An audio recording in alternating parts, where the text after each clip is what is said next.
The views and opinions expressed on this podcast are not necessarily representative of the coalition or any other entity. This content is intended for mature audiences only.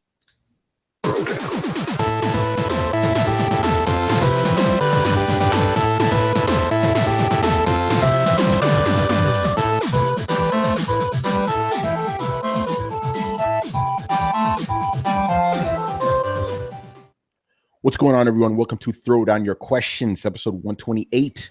I'm your host, Tony Polanco, and I'm joined by Emilio Lopez. All I ever wanted, all I ever needed. Hey, guys. Chris Seeley. Hey, what's up, everyone? Carlos Romero. Yo, what up? Brett Murdoch. Returning from PC victory. And Adam Vale. What's up? What's up? Don't drink and drive. Yeah, very important. By the way, Brett, I need to hear this now because you told me you were like, oh, yeah, I'm restarting my PC like 20 minutes ago, and you just said victory, so I'm assuming an epic battle ensued. No. This is the end of a very long and arduous install process after I built my buddy a custom PC with the new Ryzen chip and a 1070 GPU. Shit. Yeah, this thing's got like 16 gigs of 3000 speed RAM. It's nice. God damn it! I just muted that motherfucker. But yeah, it has been a long, arduous battle. We started up. It didn't want to display anything. The BIOS beeps weren't coming, so I couldn't figure out what was going on. Finally, we managed to get it installed, but it wasn't recognizing the keyboard input method of either the mouse or the keyboard.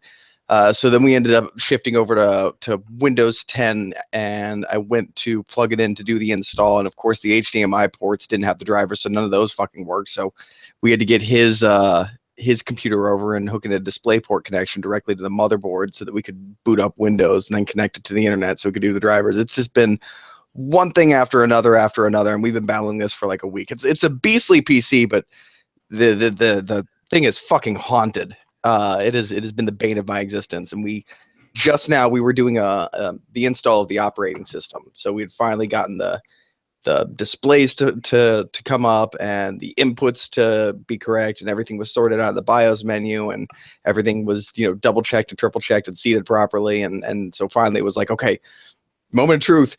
Can we install an operating system on this? Yes, and we got it up and running. So now all he has to do is go home, plug in his serial key, plug it into the internet, and the operating system should take care of all his driver's issues. And he's off like a shot, man. He'll send tonight installing Steam. There you go. Yeah, and you people say PC gaming is easy.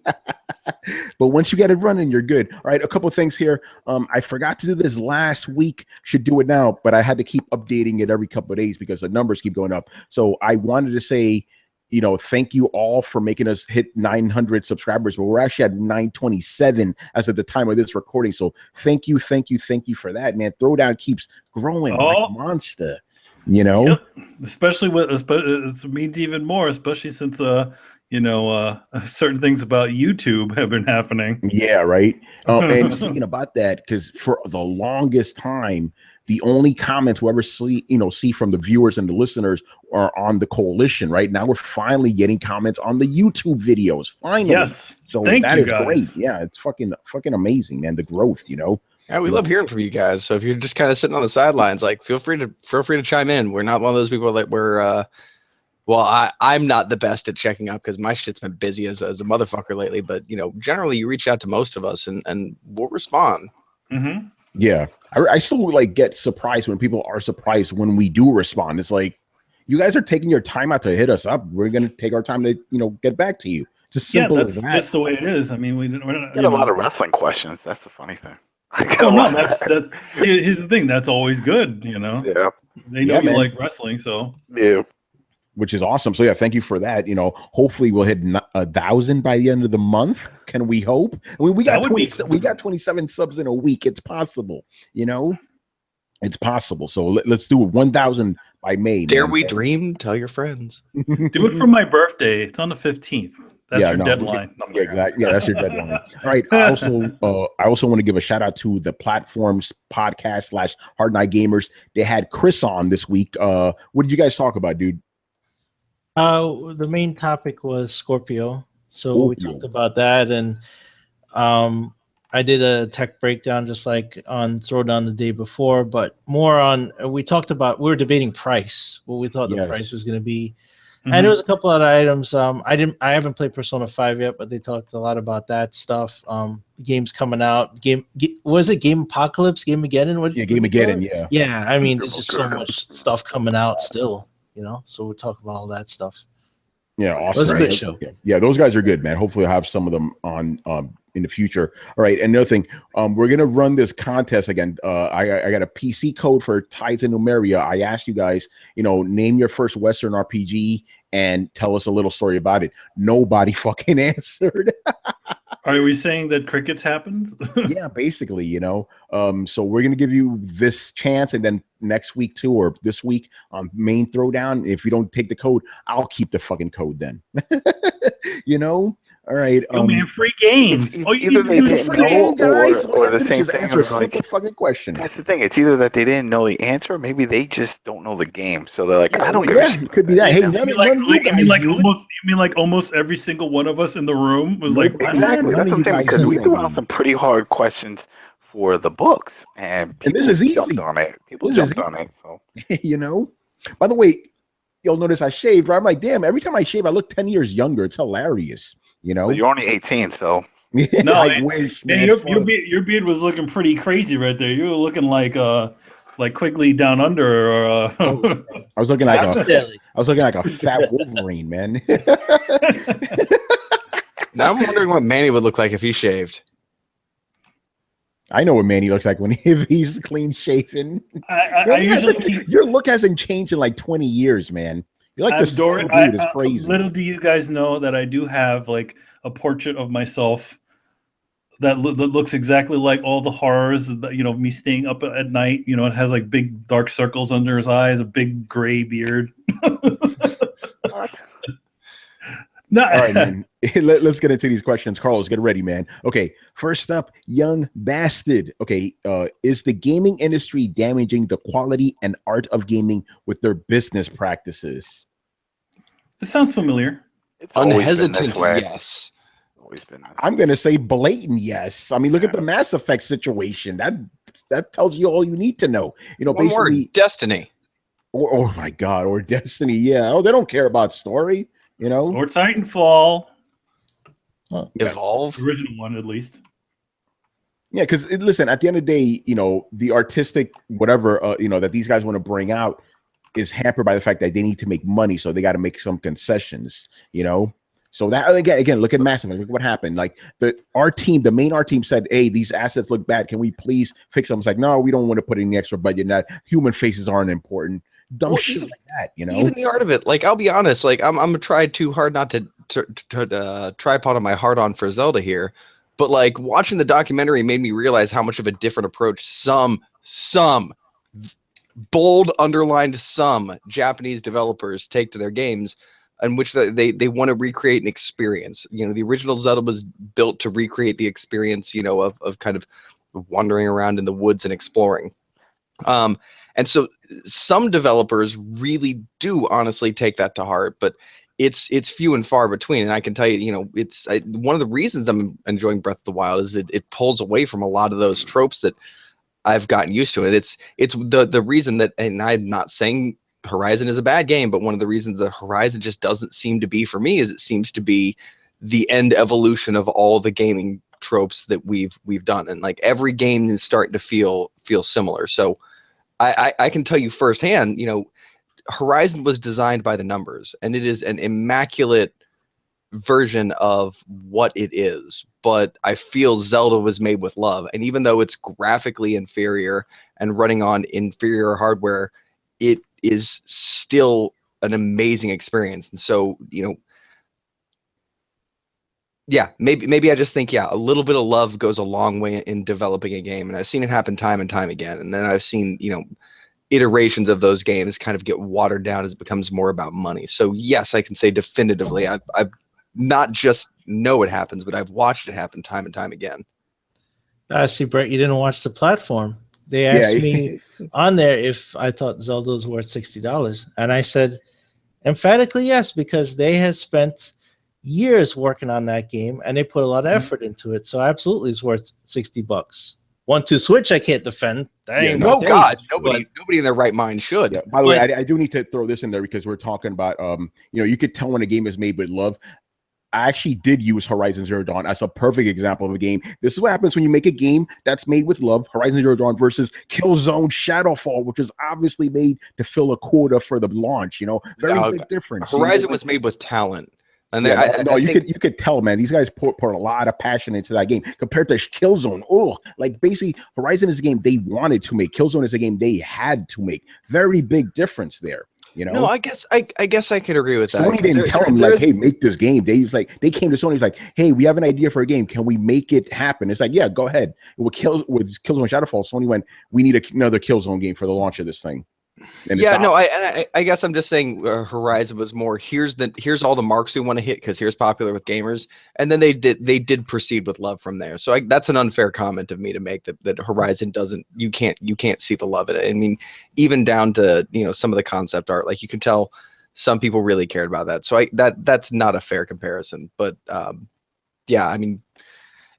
Yeah, I'm just trying to think of what I would compare to Zelda, because I was actually honestly floored when I saw the documentary about how much of the stuff that was in the game was intentional and how much time they had thought to put into these very simple things that felt very natural to me, so much so that was it an in-house documentary or external? No, it was that thing, right? It was in-house. It was in-house. The GEC thing? No, it was the other thing they did. Nintendo did.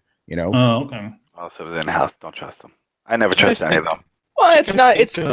Well, it wasn't even so much that you trusted. They're like, we love this game. It was the way that they approached it, down to building, a 2D version of the original Zelda and implementing and playing new game mechanics and seeing what worked and what didn't. Like they took a different approach with, one of the things I love to hear is we wanted to know what was still being used because it's just become habit, and what's being used because it still works.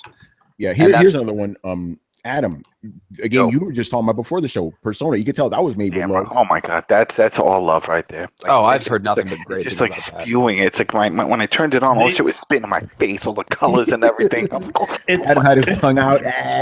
It's definitely. I mean, they definitely spent some serious cash on the game because, like, it seems like I've watched a few, watched a little bit of it, and it's like it seems like every single time it goes into like.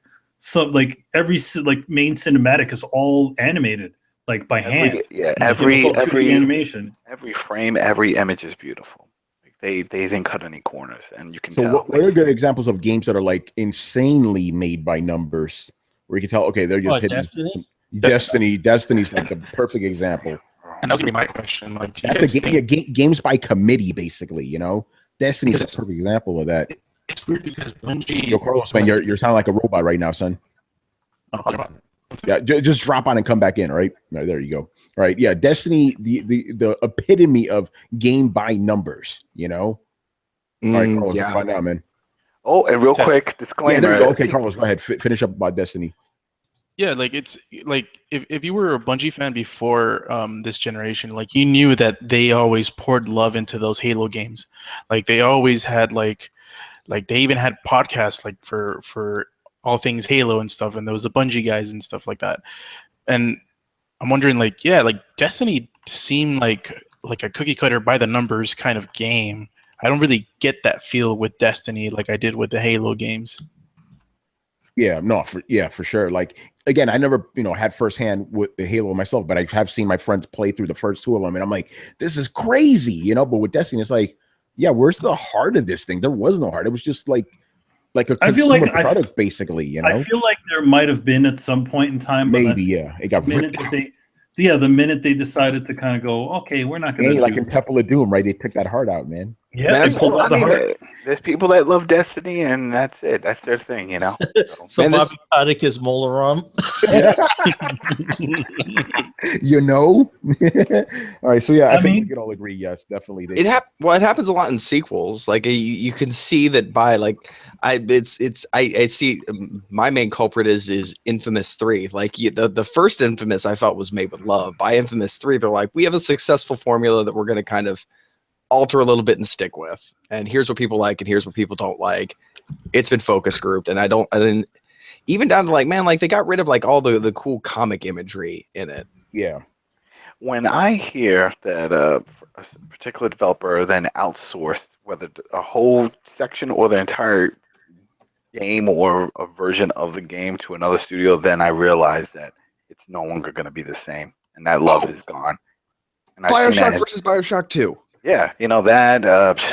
What was that? There was one that I played not too long ago that had that issue. Oh, the Batman with Batman Origin. You know, when they went and announced Committee, that one. Yeah, then even with Gears when they outsourced Judgment. Oh, yeah. You know what I mean? It's like when you start doing that and then you start getting these bad reviews and be like, oh, what the hell? What happened? It's because you can't just rely on the source material. It's the love that the original team has to make a great game. You know, and then when you just hand it to somebody else who's just like, oh, yeah, put this shit together. Come on, we just spit a game out. That's what you're telling us. You're just spitting shit out. Yeah, Killzone Shadowfall. Yeah, you know what I mean? It's like... I think it's also, like it's... I also feel like that's the same thing, sort of stuff that happens when essentially when you have another person take over a franchise and stuff like that. You know, because the biggest problem with it is because they're not trying to push themselves. All they're doing is just rehashing the formula. Halo 5. Halo, the last two Halos, Halo 3, Now Halo 3. Was it Halo 3? Was it Halo 2? Halo the Master Chief Collection was the one before 5. Halo 4 and 5, right? Those two were just like, everybody's like, all right, okay. But, there's the exception to those rules. Fallout 3 was, pretty... Fallout, but here's the thing about Fallout. The thing is about Fallout is that they actually tried to reinvent the wheel. And you could tell they actually love the franchise. They actually love the franchise. I mean, obviously, I'm sure that the guys that who do Halo love the franchise, but at the same time, the Microsoft wasn't going to allow them to walk, to push it too far in one direction. Isn't that why Ryan Payton walked? That's why Ryan Payton left, because he really wanted to push a lot of story aspects of the Halo franchise. But they were like, no, we want you to do this. And we have a question similar to that. Yeah, we do actually. All right. I think we'd all agree on that. It pretty much does. All right. Next up here, we were talking about Destiny. What were the good things about the first Destiny? The idea of exploration. Okay, I'm gonna get right out to it. The combat mechanics of shooting are, like, in my opinion, second to none. It felt so good just shooting stuff, moving around. Like the traversal in it was really great. The actual mechanics of it were like spot on. And yeah, I will say for your character, the other characters didn't react very well. Yeah, I'm talking about for you. I'm not talking about like the animations and stuff for the other guys, but yeah, like the gun shooting, like, and then I'm not an FPS guy like that, but this game, I'm like, yo, this is fucking good for an FPS, And I did enjoy, getting together with friends at, late at night, just playing the game, talking shit. That was a lot of fun. The graphics were really good. And I even though the game was very hollow, I did like them. Like, the game looked expensive and I appreciate it. I'm like, yeah, this game looks fucking expensive. Like, it's shiny and all that shit, like, in a good way. But yeah, main thing for me was the combat mechanics. They were really fucking good. The gun combat and all that. Right. Anybody else? I know you guys play Destiny, man. Yeah, I mean, the first time exploring those worlds, just the first time going there, I'm like, wow, this is beautiful. Look at this. The whole ambiance, the feel, the sound. It just really, it was immersive. I was into it. It was when I was making my second, third, fourth, fifth, sixth trip to the damn same cave. Then I'm like, all right, no, I can't. Yo, and that music was fucking epic too, man. Music was good. Yeah, I'll be honest, man. Like, immediately, like, some of the MMO mechanics, the cut down MMO mechanics broke my enjoyment of that game. Like, the respawn rate of the monsters, for instance, and like, this is coming from an MMO owner. Like, I know you have a launch, but the respawn rate for your fucking monsters is too high. And, when I take down a group of enemies in front of me and I look behind me and the same ones that I just killed are right back there. Like, that's a great way to break your immersion. It's a great way to ruin any feeling of progression.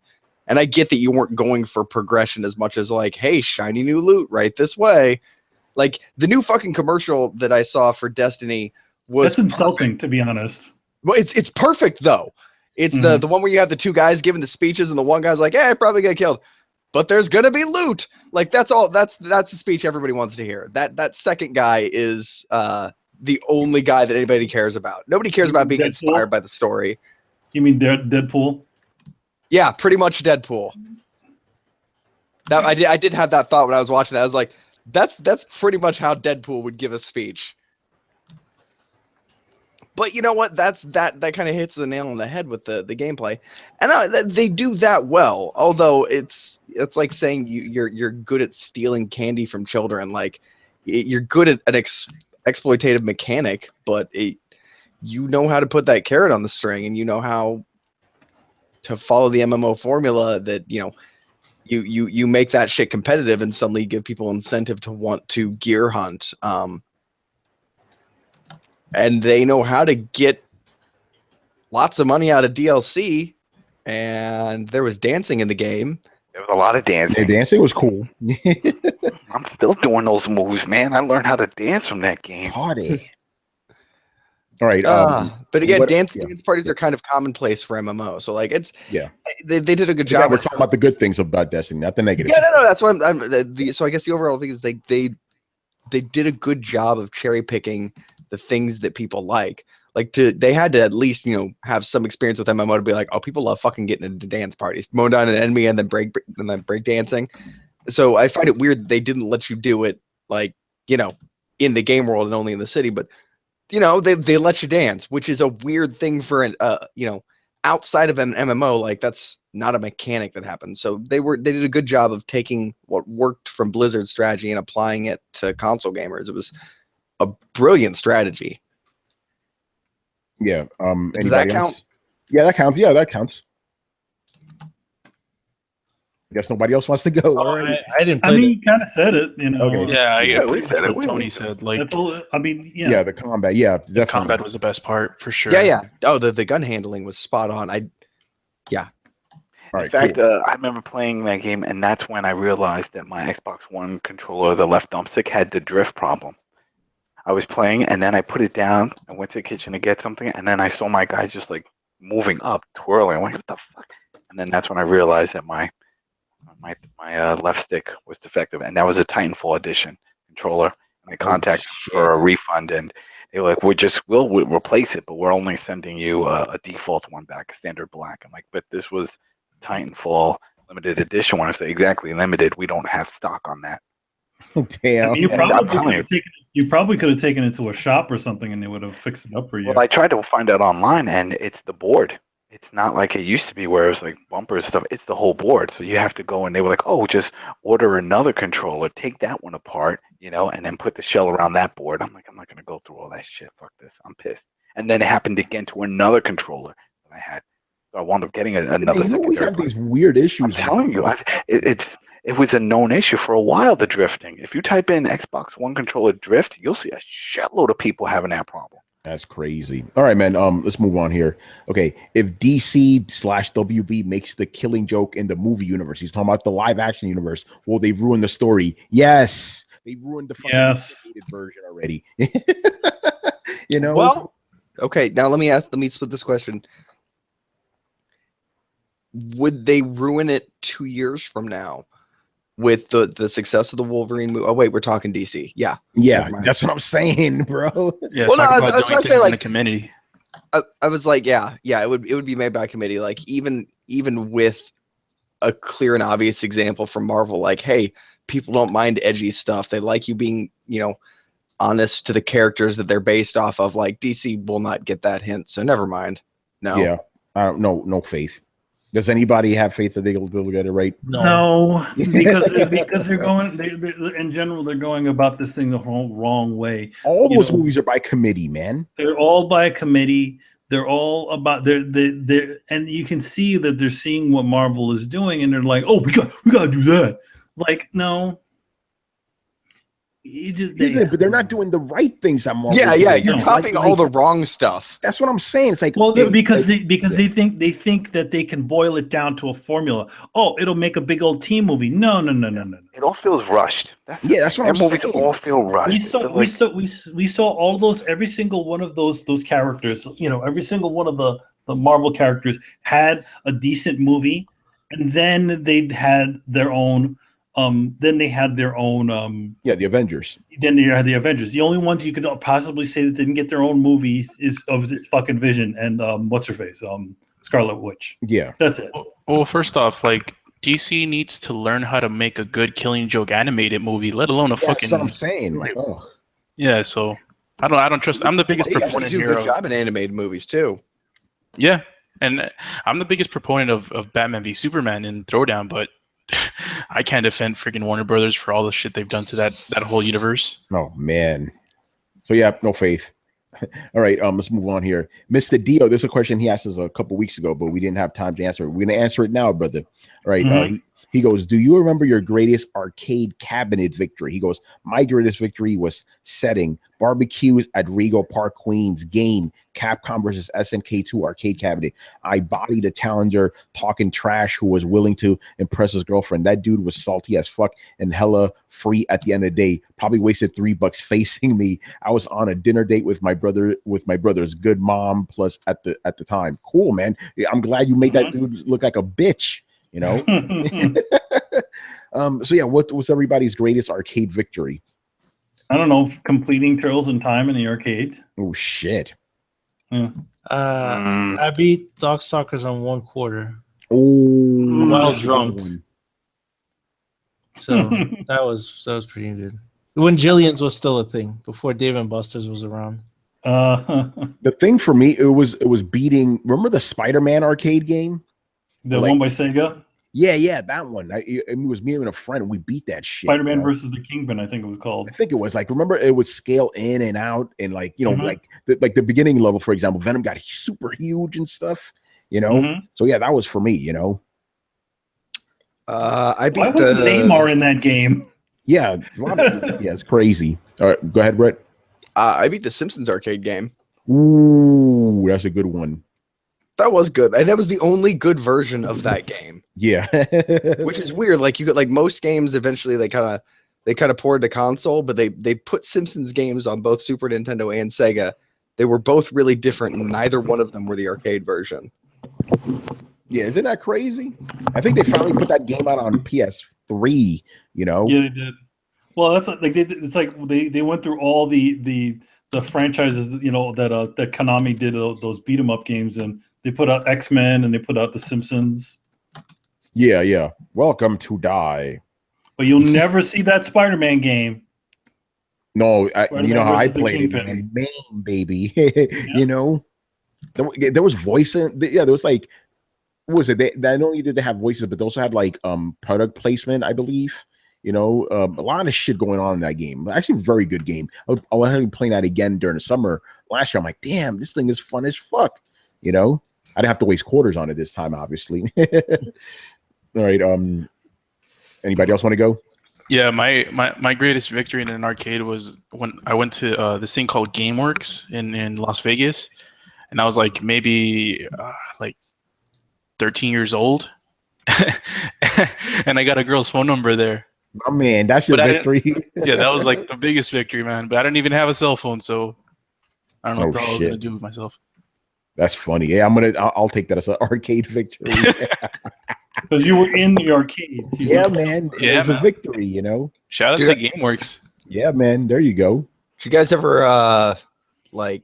I know everybody gathered. Well, I think everybody gathered around the Street Fighter machines and talked trash and spent quarters. But did you ever do that? Did you ever play Virtual-On? Oh, Virtual-On was awesome, man. Hell yeah. Dude, Virtual-On was awesome because like you were sitting right next to the person and you just talk shit the whole time. I think you could. The thing is that for Tony, he couldn't play that version of it. Yeah, couldn't play that. So he had to pay the other version of it, where it was like on the, you know, on the. Oh, you got to make me look like the asshole now. Okay. Yeah, but you know, but he loved that game. Yeah, no, I mostly played it on the Sega Saturn though, man. Oh man, I love Virtual-On. They need to bring that shit back. Come on, Sega. Fuck is wrong with you? All right, let's move on here. Mine's just WrestleMania. If I remember right, but that was the name.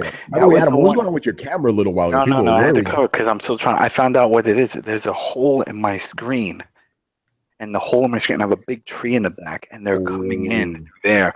So I have to replace the screen, which is outside. I can't, and it's the windows that like crank open. So I can't just like, oh, take the window out and put the other one. It's like I have to get a ladder and do the whole thing. I have to replace it. I mean, you could also buy a patch too for it as well. Oh yeah, that's what I'm gonna probably do. But it just like one just flew in, and I'm trying to catch it because they're slow.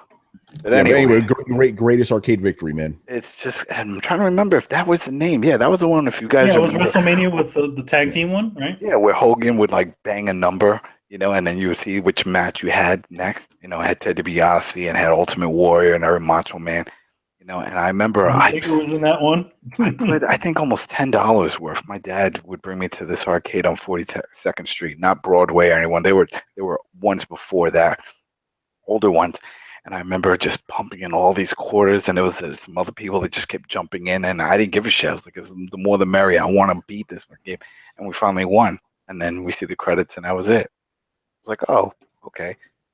But yeah, that was my favorite player was Ted DiBiase because he had the sleeper hold, and then he had the power slam. So the running power bomb, power slam. All right, let's move on here. Mr. Keon Mitchell is back, man. All right, his first question is, and this is kind of related to what we were talking about before. Can you build a PC with the same specs as Project Scorpio for $500? Great fucking question. No. Why not? Just the video card alone, and with that heat sink. Well, I don't even. Well, yeah, the answer is no. You can't. I don't know if you can find the Jaguar CPU anywhere. Like you can buy it. The video card is like a little bit beefed up version than the 480, and that's going to cost you over $100 for sure.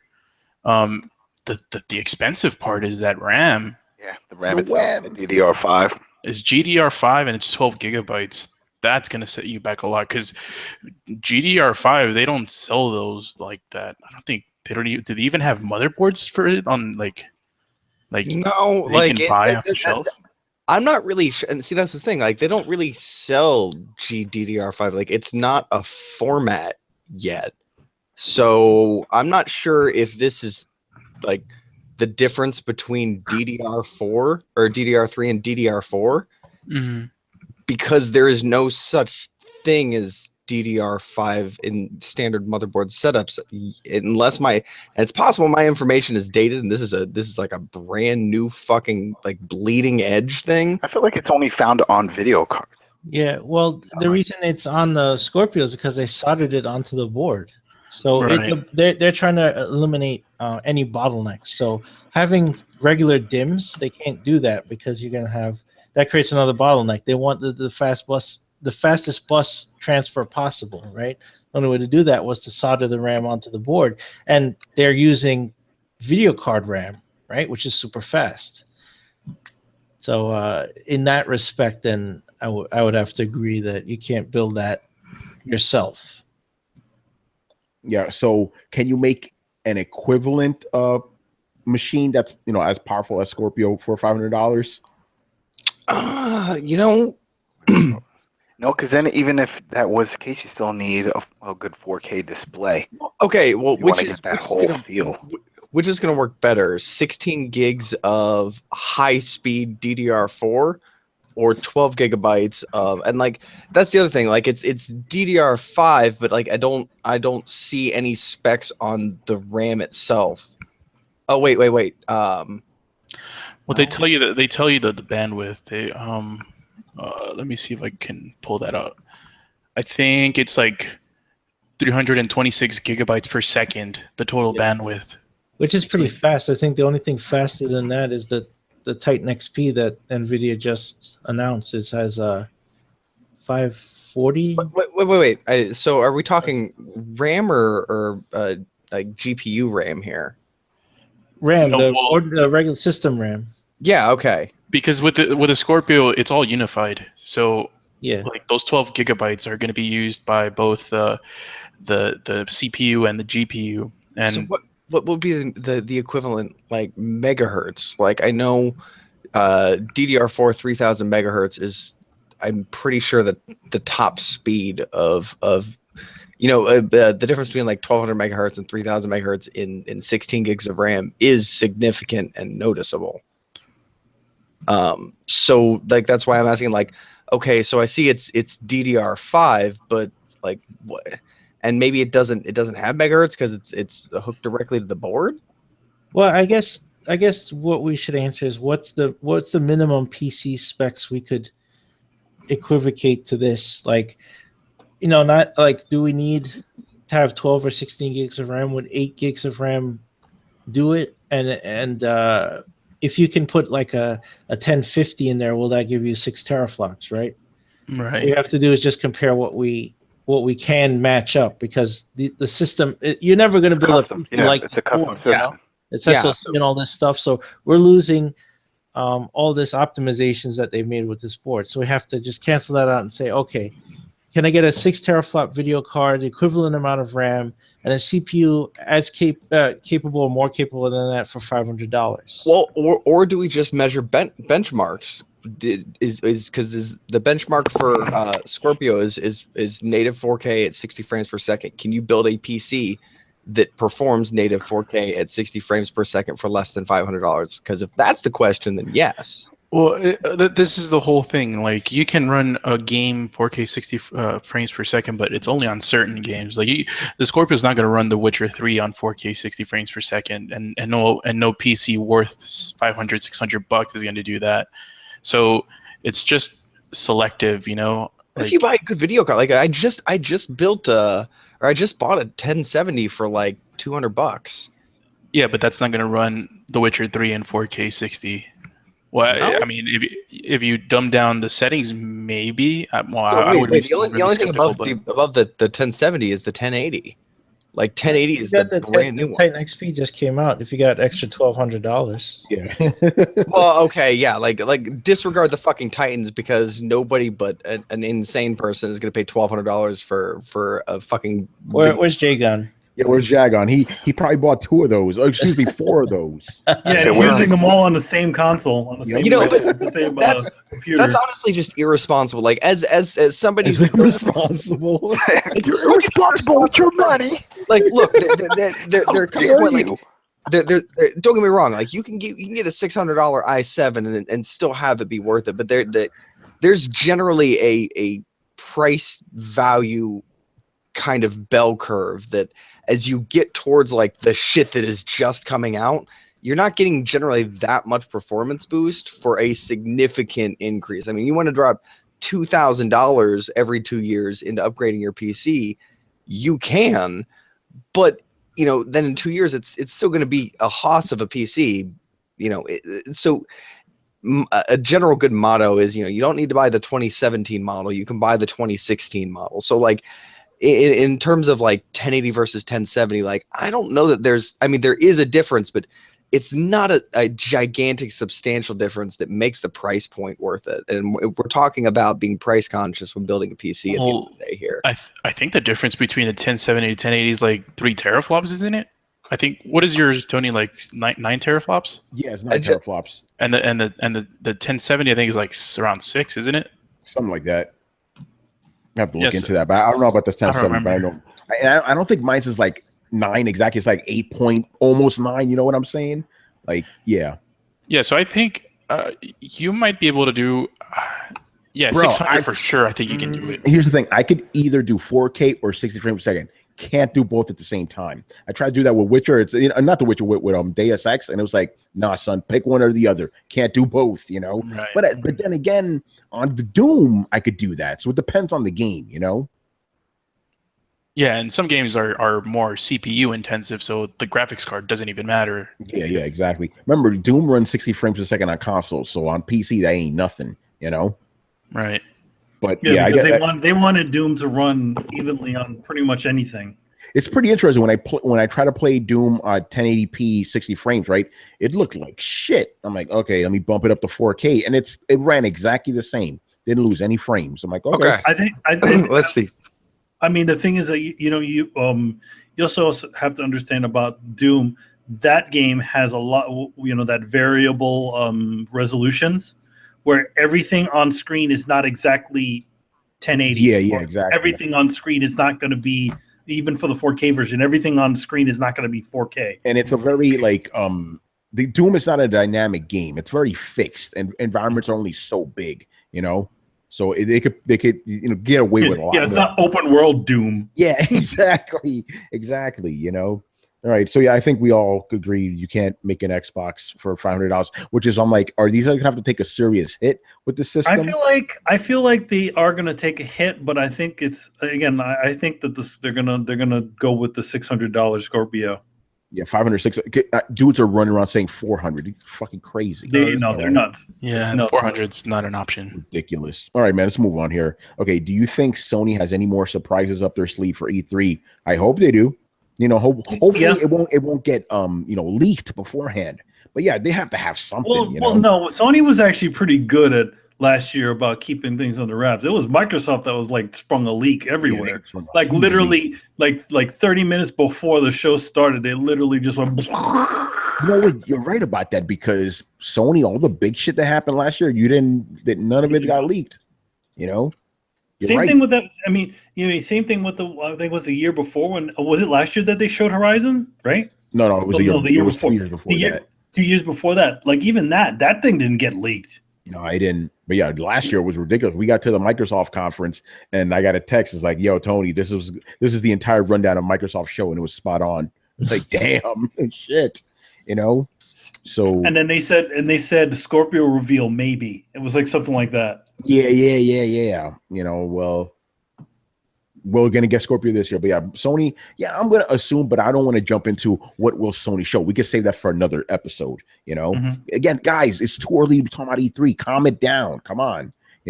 We started getting E3 questions at the middle of March. I'm like, really? Like, wait till June at least. Shit. Yo, man, y'all can find out yourself. You go to E3 this year. Yeah, so I don't really want to get too much into this. We'll answer this question at a more appropriate time.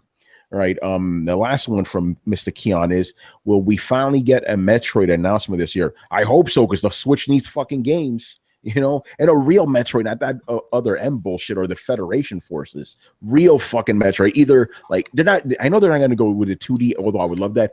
Bring Metroid Prime back. You bring that shit back, people are going to be happy, So we'll see about that. Hopefully they close down that studio too. The one that made Retro Studios is still around. Oh, they're still around. So, yeah, but we don't have any information on this one way or the other. Well, all we can say is, yeah, it'd be nice if we get a Metroid announcement, but no word on Metroid at all. So who knows? Anybody else want to say anything on that? Yeah, I can only speculate. No, that sounds about right. Let's hope so. Yeah, too speculating. All right. And then he goes, as always, I appreciate what you guys do. I may not agree with everything that's said, but I truly respect your opinions. See, that's the way you do it. Yeah, I mean, you don't need to agree with everything that we have to say. That would be stupid and boring, Yeah. All right, Mr. Final Stage Boss. All right, we would never have The Last of Us if Sony didn't let Naughty Dog deviate from Uncharted, and we would never have Horizon if Sony didn't let Guerrilla Games deviate from Killzone. My question is, do you think Microsoft will ever let 343, Turn 10, and the Coalition, not us, the Coalition deviate from Halo, Forza, and Gears? Well, here's the problem. 343 is like the Yankees of game studios. They built them specifically to make Halo. Yeah. Like when Bungie divested themselves from Microsoft literally put together sort of a dream team of guys for one purpose, like Halo, right? And they've collaborated on other stuff like KI and stuff, but I don't think that team coalesced naturally. They didn't come together and say, "Oh, they were put together for a specific purpose." So they're like the Spice Girls. They're like the Spice Girls, exactly. So yeah, I don't know if they have that natural, like Guerrilla Games, like these guys have this natural thing. They come together. Some of them started the studio from a smaller space and they grew into a bigger thing. But they run ideas off each other. They have this camaraderie and stuff where that ideas spring forth from. And I don't see 343 being that studio. I can't speak for the other ones. Maybe Coalition's got some other ideas. Like, hey, we want to make a hockey game. I don't know. And then that's when Microsoft says nobody watches hockey. Yeah. I mean, me personally, especially after what Chris said, I don't see any. I've been saying this for a while. I don't see these guys doing any other games besides that. Like Microsoft's like, no, you're doing these games and that's it. This is what makes us money. It's sad to say, but I think that I definitely agree. It's going to be a revolving door of Halo and whatever games, Halo and Gears of War games. This generation, are they even are they even capable of making any risk without suffering that much? Like, do they need to release a Halo or end of Gears like in years? Because do they even have anything else? Like, that's the part that worries me the most. Do they even have anything else? And are they making these guys make these games because they know they have to release something and they know they have to sell and make money? Yeah, exactly. Yeah, and I really don't see them deviating. Microsoft, you know, there was a point in time where Microsoft was willing to make the risk, to take those sorts of risks. But those days are long gone, and that was back in the day when Microsoft was, you know, when Microsoft was first coming out. You know, if anybody remembers any of those days, like they were definitely about, you know, going out there and seeing what people want, trying to get as many things out there, you know, that original team. But after a while, once they saw that Halo was doing well, they started jumping on the Halo train, or, you know, and then when Gears hit it, they jumped on the Gears train. And then after that, it seemed like everything got lost in the, you know, lost in the bunch. I mean, look at all those new franchises that came out on the original two Xboxes, right? And then, you know, I mean, it kind of started dropping off on 360, but you look at all that, and then where is that now? Yeah, it's crazy. All right, anybody else want to jump in? I wanted to actually jump back. The more I've been thinking about it, we might actually hear Metroid release this year, or announced this year at E3. Any basis for that? Prayer. Nintendo's done a lot of braggadoring about them having an exciting E3, and I know that that's pretty normal, but there's a high demand for games in which their response is, oh, you know, wait for E3. So we may see a lot of ports, but they've also made comments about that they know that fans are waiting for the next installment of certain franchises to continue the legacy. They said that with the 3DS also. So what's that? They said that with the 3DS. I remember that. They were like, "Oh, don't worry, it's coming. It's coming. You're gonna get a Metroid." I'm like, okay. No, they didn't say Metroid. And this is Reggie, and you know, Reggie can be kind of a fucking liar sometimes, but the way that he worded it was, and he not even asked about Metroid game, was, you know, he said that, you know, they're aware that people are waiting for you know, the next installment of a franchise, and they want to see the continuation of a legacy, which indicates that a story-based game. Also to note that the company that makes the Metroid games is located in North America, so he would be the one that would know the most about its development. And also, you want a comment that they made way long ago about Metroid skipping the Wii U entirely and waiting until their next system.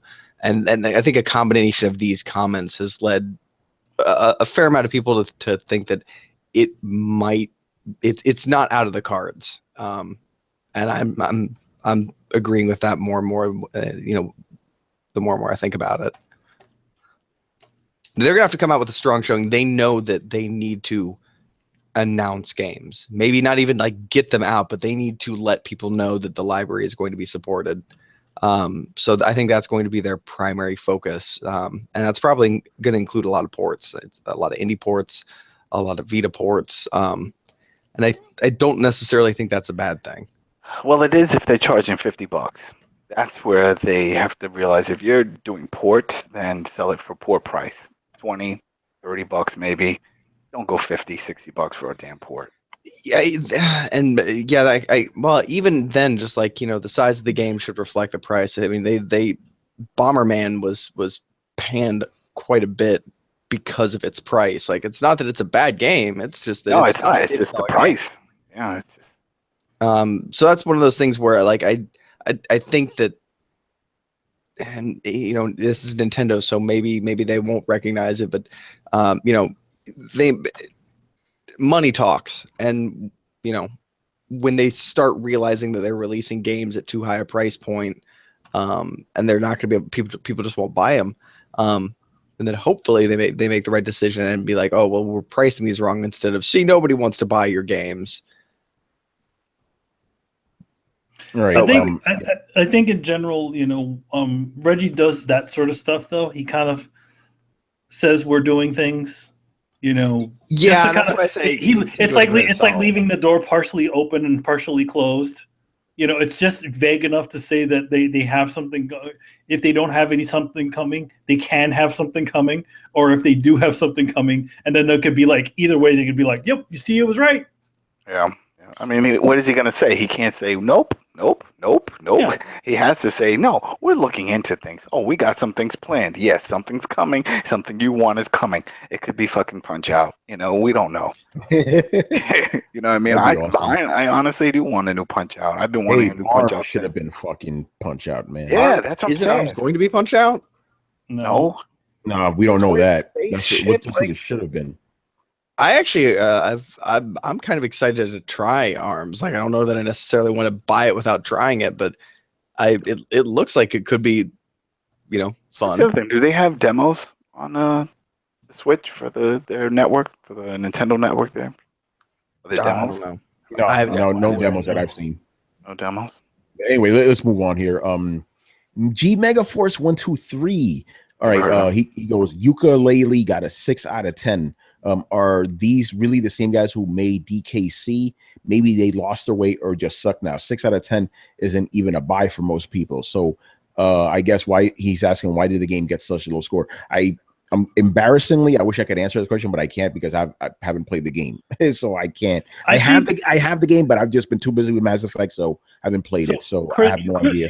Chris, you supported it. I supported it, but I haven't gotten my code yet. But here's my. What? Yeah, I don't know. I have to contact them. I didn't get my code. Yeah. So anyway, so I'm pretty sure you've been, checking out the whole Yooka-Laylee thing. What's going on with the game?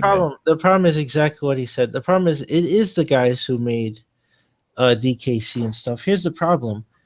It's not 1995 anymore. When you do 3D cameras and stuff, things have changed, Mm-hmm. Things with platforming, moving around the stage, camera movement controls.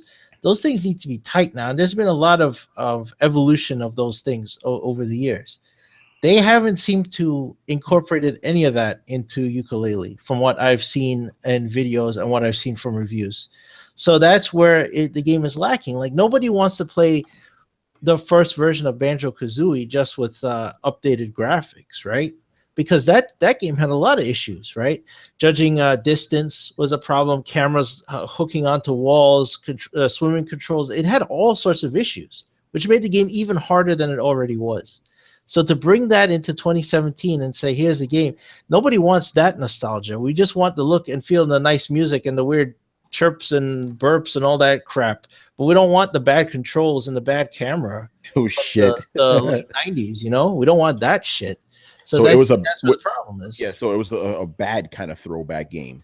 It threw back everything. You get the bad with the good. They brought all of it. We gave you what you want, a direct port. I think they always say it's a difficult thing to kind of like go back and do those sorts of games again, because it's you have to find things that you have to change around for current gaming audiences. Yeah. I mean, back in the day, we were quite a bit forgiving because we didn't know there was anything else out there, over certain things like camera problems. Like anybody who plays Mario 64, like the original Mario 64 right now, like that camera is all over the place. But what did Nintendo do? When they brought it out for the DS, they adjusted and fixed it around. Same thing with Ocarina of Time. They even changed that game around. Oh yeah, well that's because people, you young bloods forget when we all had to deal with one stick, and then Halo came out, or we got 2 sticks and nobody really knew how to use them, and that's the thing that made Halo both a breakout success and the thing that made you instantly fall in love with it. Was the first time it's the first time you picked up and you had your true dual stick first person shooter setup that is standard across all games today, and you're like, oh my god, because we were all fucking playing GoldenEye and shit before that.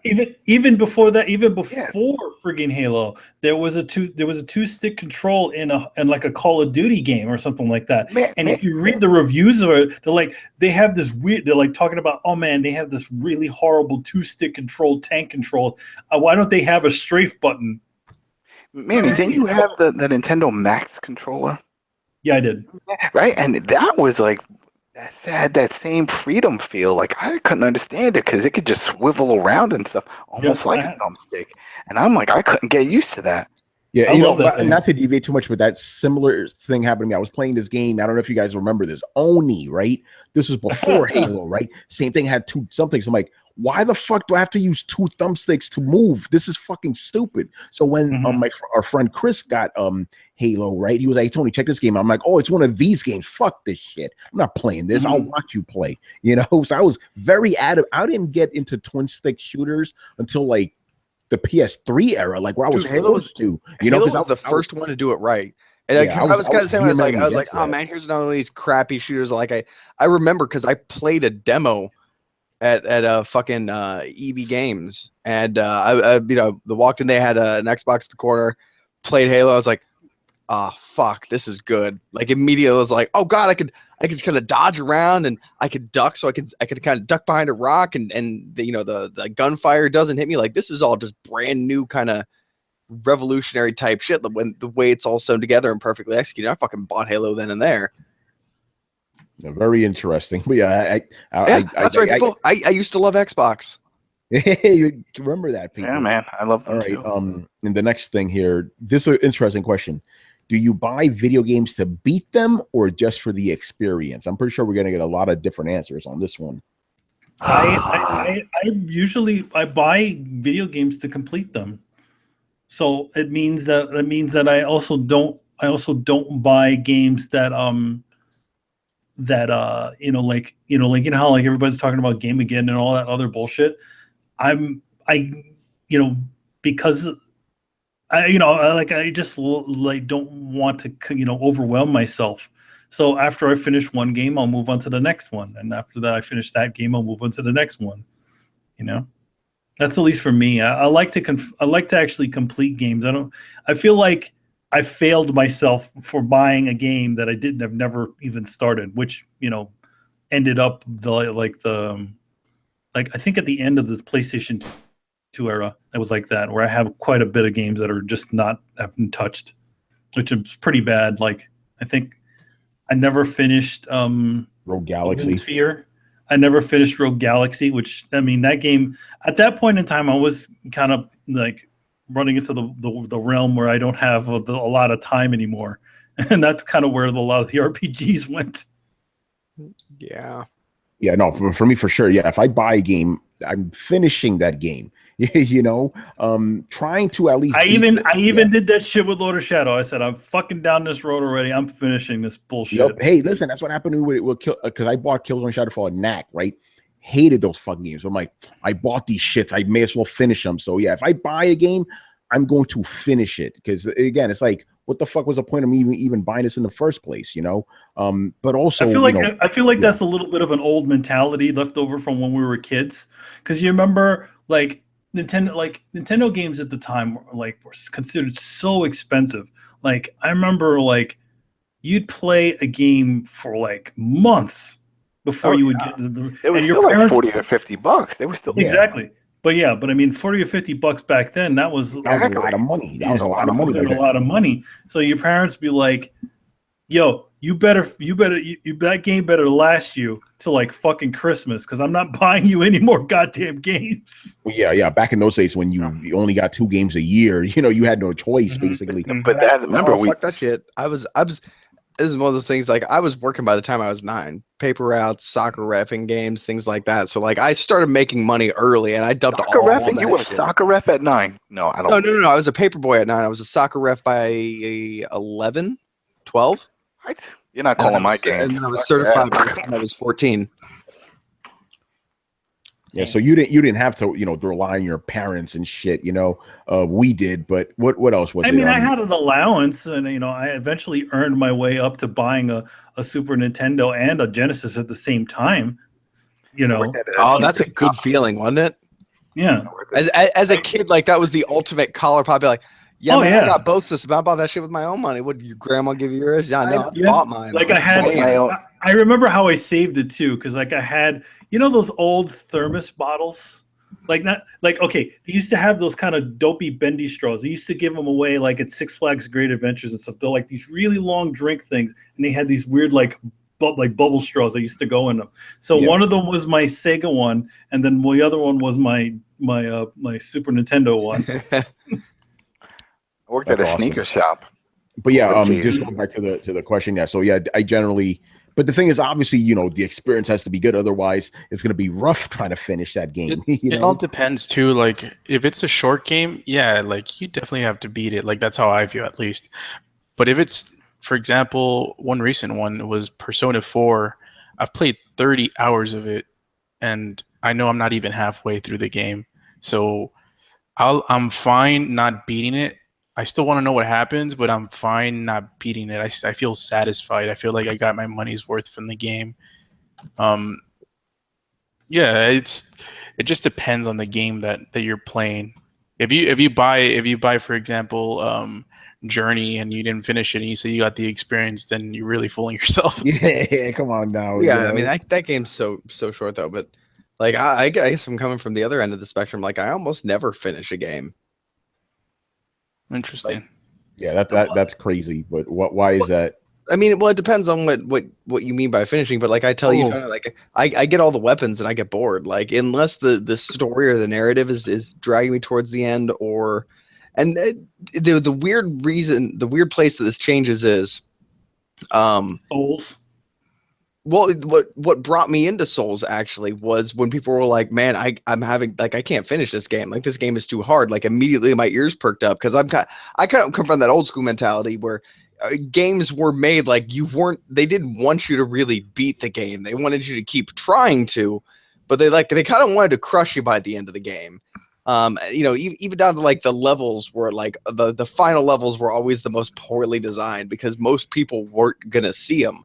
And so accomplishing a game or beating a game meant something and gave you a sense of accomplishment. And like as soon as we moved into this auto save everywhere kind of thing, like, or even, you know, I even remember being a little upset about having too much fucking typewriter ribbon in the Resident Evil games because I was like, they're letting you save too often. It's taking away any challenge because anytime you run across a fucking typewriter, it's like, I'm just fucking save.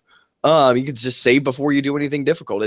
I felt it took away the accomplishment, and with that went away my want to finish games. So if you tell me there's a game like man, like nobody finishes this game, I'm like, oh, I'm in. I'm gonna find this shit. I'm gonna beat this shit. But normally, otherwise, I just end up being like, I got most of it. I got the chunk of it, and especially if the story isn't grabbing me and the gameplay isn't enjoyable, like, and I hear it when you guys say like, I paid the money, I'm gonna go through this. Like, man, it even sounds like a chore. Like, there's not enjoyment or fun in there. Here's the thing, the Lords of Shadow one, I was so far into the game already. I really just didn't. I really wanted to give the game the benefit of the doubt. That's what it was. So it was like I continue that while I'm playing it, that's when you start feeling that chore feeling. And just all the different, it just never got any better. It just kind of got worse. For me, but the thing is, but in general, I have a really good, I'm really good at gauging exactly what I will like and what I will go in and finish. Yeah, I don't really have again, those cases are very, very rare. But here's the thing for me. It's a balance thing. It's like, okay, what's worse? Not finishing a game or playing through a game and finishing it but not liking the experience. I'd rather finish it because I could at least say I finished it because I wouldn't be a horrible failure because I just stopped playing it. You know what I mean? It's a balance. I'm like, I'd rather be like a winner that's like a grumpy winner than a pathetic loser who can't finish a game. That's the way I see it. You know, very black and white for me. So that's how I see it. You know? Well, let me add a counterpoint to that. Yeah. If it's not a counterpoint, it's just my opinion, Brad. I'm not stating a fact here. No. A counterpoint of view. How's that? Okay, there you go. At least in my case, where I often find myself is like, okay, if I'm going to be kind of having fun but also doing work, I'm gonna go draw.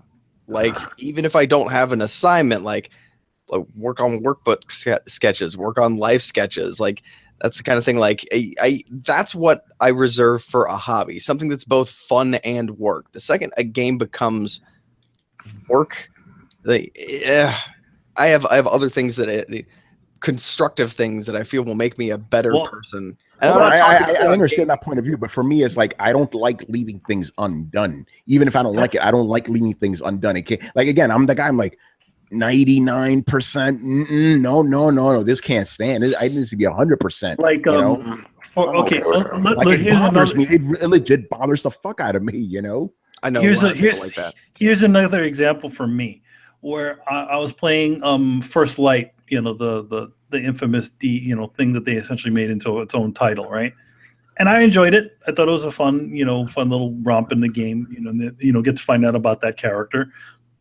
But the thing that started when the game eventually started to become work, because at some point, like, you finish the actual part of the game, and then there's the part where you collect all the collectibles and all that other stuff, and kill all these guys in a certain amount of time, and stuff. Kill those guys in a certain amount of time. And at that point, I started to feel like this game was becoming work to me, and then I instantly stopped and then deleted the game.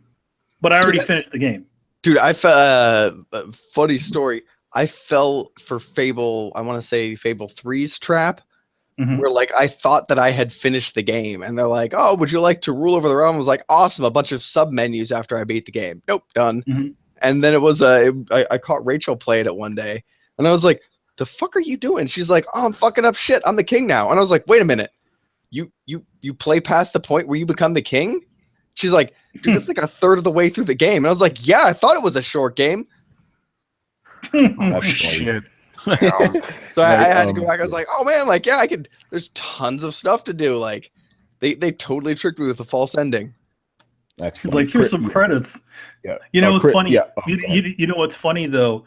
Speaking of like additional playthroughs, the Nier after the first playthrough actually tells you that there's alternate versions of the alternate endings. You can continue to play the game, because after that first ending that you get, people might stop playing.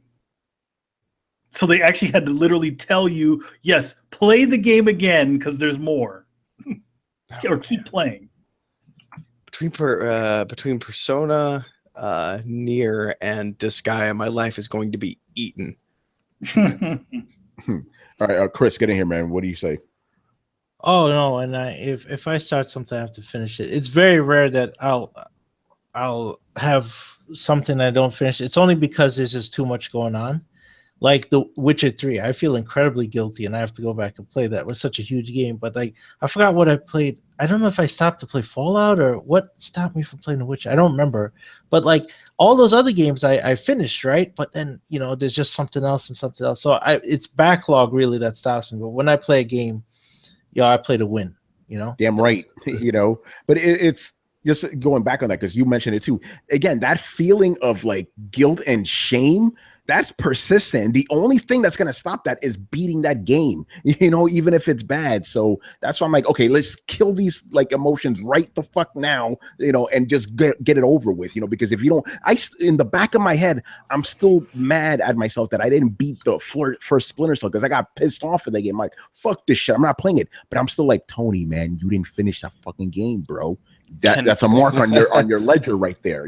I went back to I almost beat Final Fantasy 8 back in the day, and I didn't, because the game was pissing me the fuck off. But when it came on PSN, I was like, fuck this, we're gonna go through this fucking game. And I beat it. I didn't like it, but I was happy that I beat it. I finally got I play one game a year. Huh? I would play one game a year at that rate. Yeah, but again, those kind of games are few and far between. Luckily, most of the games I pick are great games, but there's I guess maybe every 4 years or so there's that one game I'm like, oh my fucking god, but I know Dragon's Age drove you crazy for that. Like I was like, dude, I love there's so much to do, and you're just like, oh my fucking god, quit giving me stuff to do. Yeah, it was Mass Effect. That's when I'm like, come on, man, like I got 50 million games, stop with all this shit. But I enjoyed Mass Effect. As a matter of fact, I'm going to say something controversial now because I was saying Horizon Zero Dawn was my game of the year. I'm giving it to Mass Effect now. That ending fucked me up. It was great. Oh my god! I'm glad I got through all that stuff because it was worth it. You find out that you're the collector. No. But again, Dragon Age was weird because I enjoyed it, but it's like, come on, bro, like this is too fucking long. Mass Effect, I'm not playing that shit again. I'm good, because it's like 100 hours basically. Old Mass Effect games and old Dragon Age games were like 40 hours each, which is great. You could play them again, check out all the different decisions you can make. Can't do that with a $100-hour game, and you got a million other games to play. So that's why I'm trying to be methodical about shit. But in the back of my mind, it's like, Tony, gotta beat Zelda. Got to beat Horizon. You got to beat Gravity Rush. You didn't finish him yet, bro. Oh I'm god, Zelda's gonna drive you crazy. There's like Zelda. I already have a game plan. I'm going to finish upgrading that, super armor. I'm gonna beat the Fantastic Beast, whatever the fuck they're called, beat Ganon, and I'm done. Yeah, I was gonna say, you better thank God there's not a platinum in that game. Oh yeah, or the equivalent because. Yeah. Hey, by the way, Brett, I'm gonna give you a perfect example of when I don't go platinum hunting. Mass Effect. I looked at most of those trophies. I'm like, I'm not doing that shit. Fuck that. Fuck that. And here's where it gets fucked up. I'm like, let me at least get 100% in game. I got to 96. You know why, Brett? Because even if I did all those missions, one of those tasks is glitched. I could only get to 99. How fucked up is that? It has to drive you insane. Oh my god, dude. Oh. Can I ask you guys a quick question? Yeah. Maybe it's correlated to what our answers are going to be, but is gaming your number one hobby? Yes. No. Yeah. No. Oh, okay. I thought I thought maybe people. Prayer. I think. Besides prayer. Besides What prayer. the fuck? Prayer. No, get out of here with that church shit, man. No. My number one hobby, actually, it's retro gaming. I do a. It's still gaming. It's still gaming. It's still gaming, dude. It's still gaming, Adam. Because my Those aren't secondary. games. No. I'll tell you why. I see It's entertainment system. I'll tell you why I see it. Hold on, Adam. Before you start, let me get my popcorn. Okay, why isn't Everybody retro hates me. gaming gaming? I'll tell you why. Because I see trophy hunting as a separate hobby.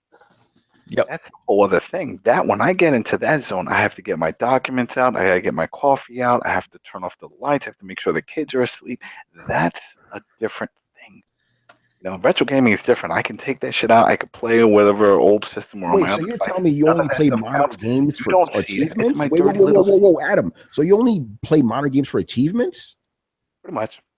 Interesting. Hey, dude, I'm the trophy guy, and that's not even my main impetus for playing a video game. That's secondary. There's only certain things that slip through that crack, like what I'm doing right now, FIFA. It's like I love the best game in the world, and if this was the only game, if they said I'm taking everything away, you only keep one, I was like, oh, it's a foreigner game, give me that. That's all I need. So Adam, when you talk about recreating Rockstar table tennis, the only thing you're thinking about is achievements / trophies. Trophy. No. With that, I'm thinking about it's just table tennis. So, Carlos, what was the reason for your question?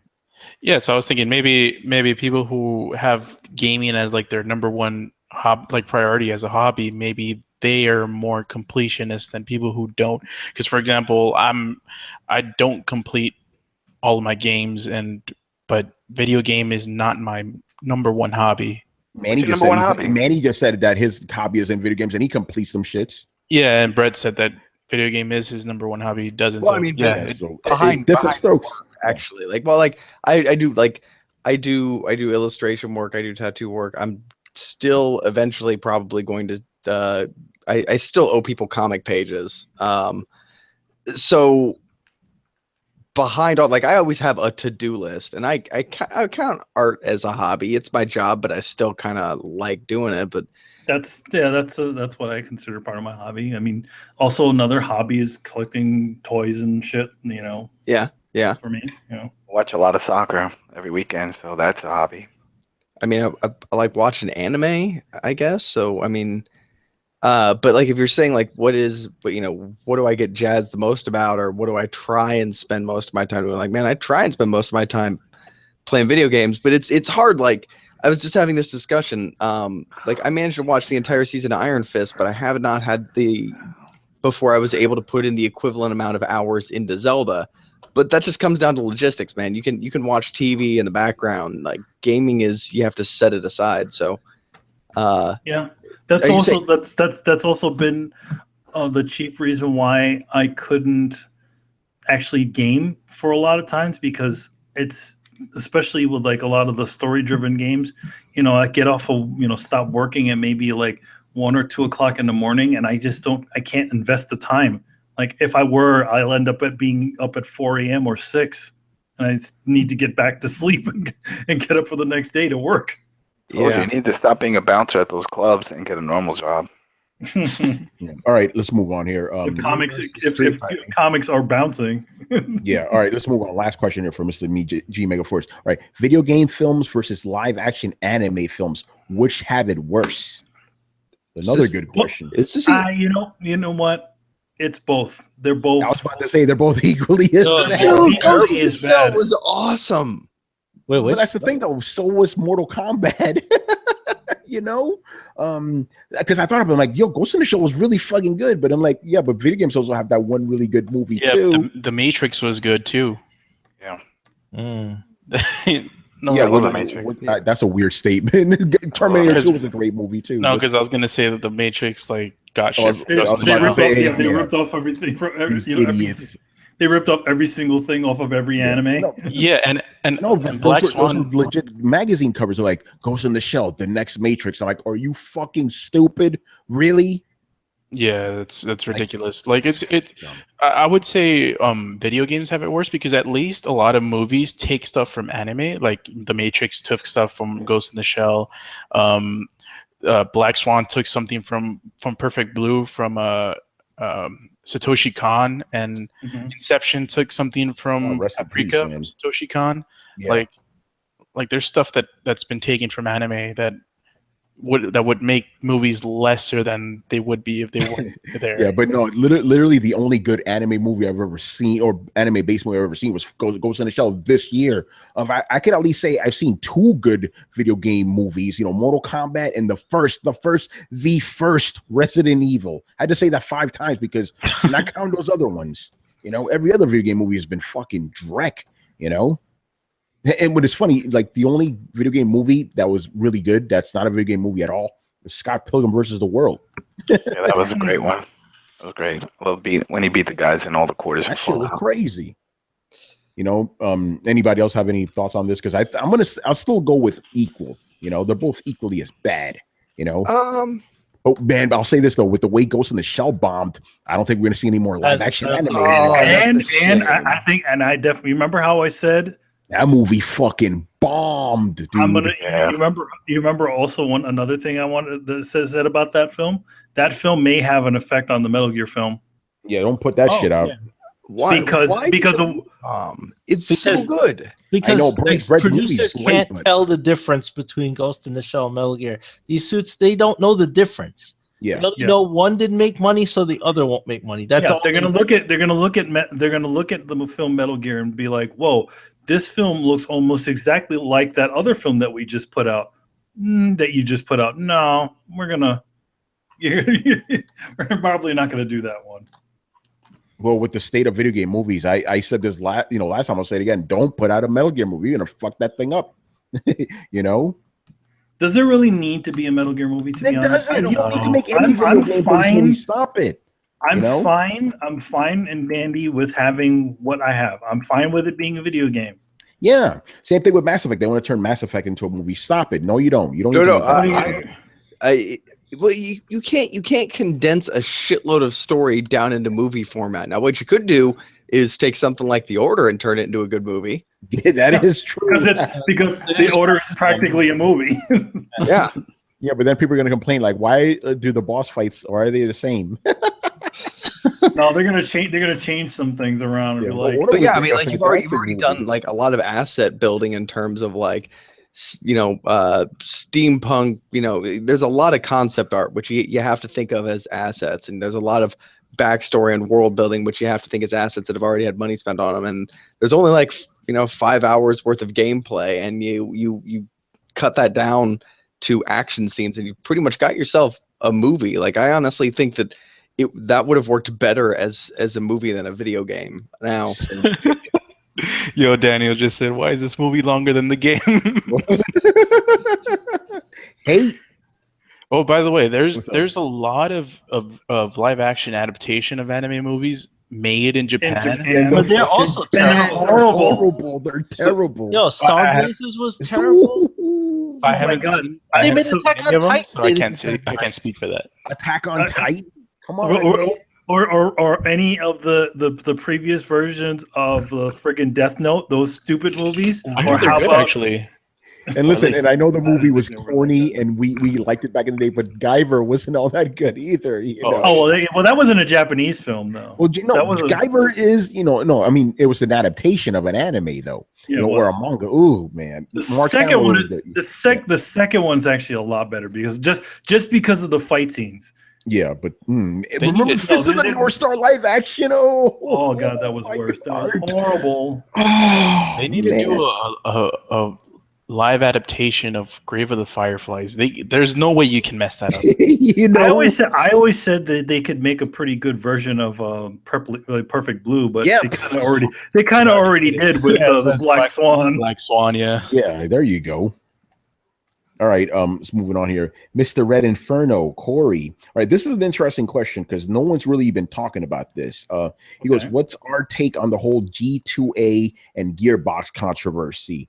So basically, Gearbox and this company G2A, who I've never heard of before this, they partnered to make like a special edition of Bulletstorm.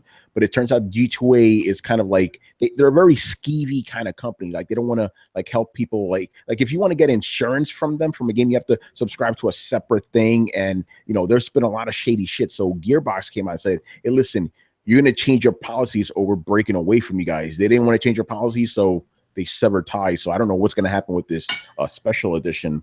I haven't really been following this. So if you guys want to chime in on this, go ahead. But yeah, I've seen a little bit about it. Yeah, go ahead, Chris. Well, I heard G2A used to sell stolen keys, like license keys for games, and things like that. And they had really crappy policies for people to get refunds or anything. I don't think you could get a refund or anything. They had just really terrible support, terrible policies. That if you get a key and it's stolen and it's used, you couldn't get your money back. They were doing shit like that.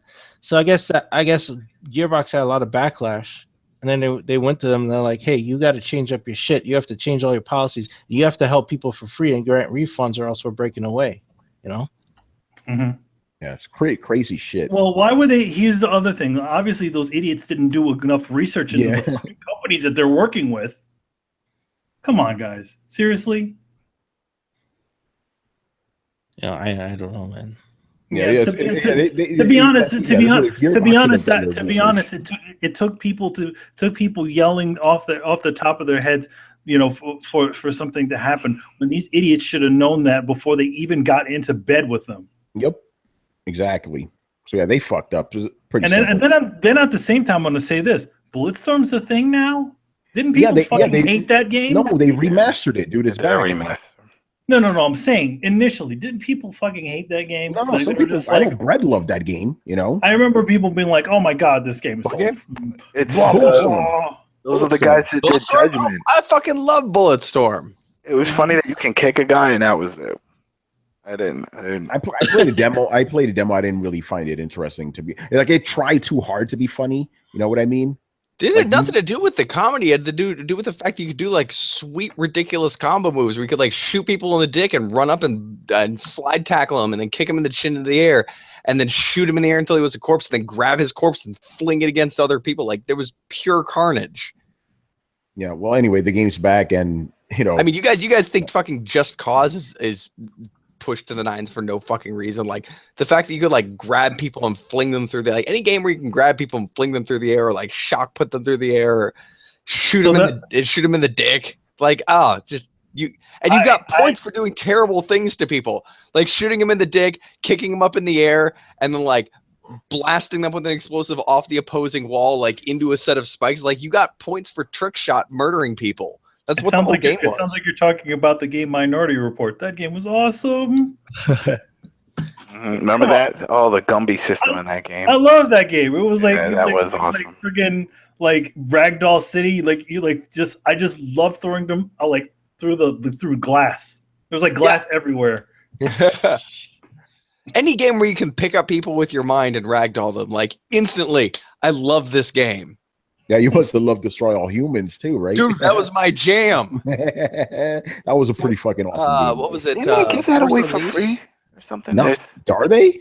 There's some kind of deal with I gotta look it up. There's some I played that shit on PS2. Oh, it's part of that Humble Bum, the Humble Bundle. Humble Bumble. Yeah, this Humble Bundle. Humble Bumble. Don't donate $11, and you get both of them and some other game too. That's pretty cool. I never played the second one because they released it only in Europe from PS2, which sucked. Oh yeah, I remember that.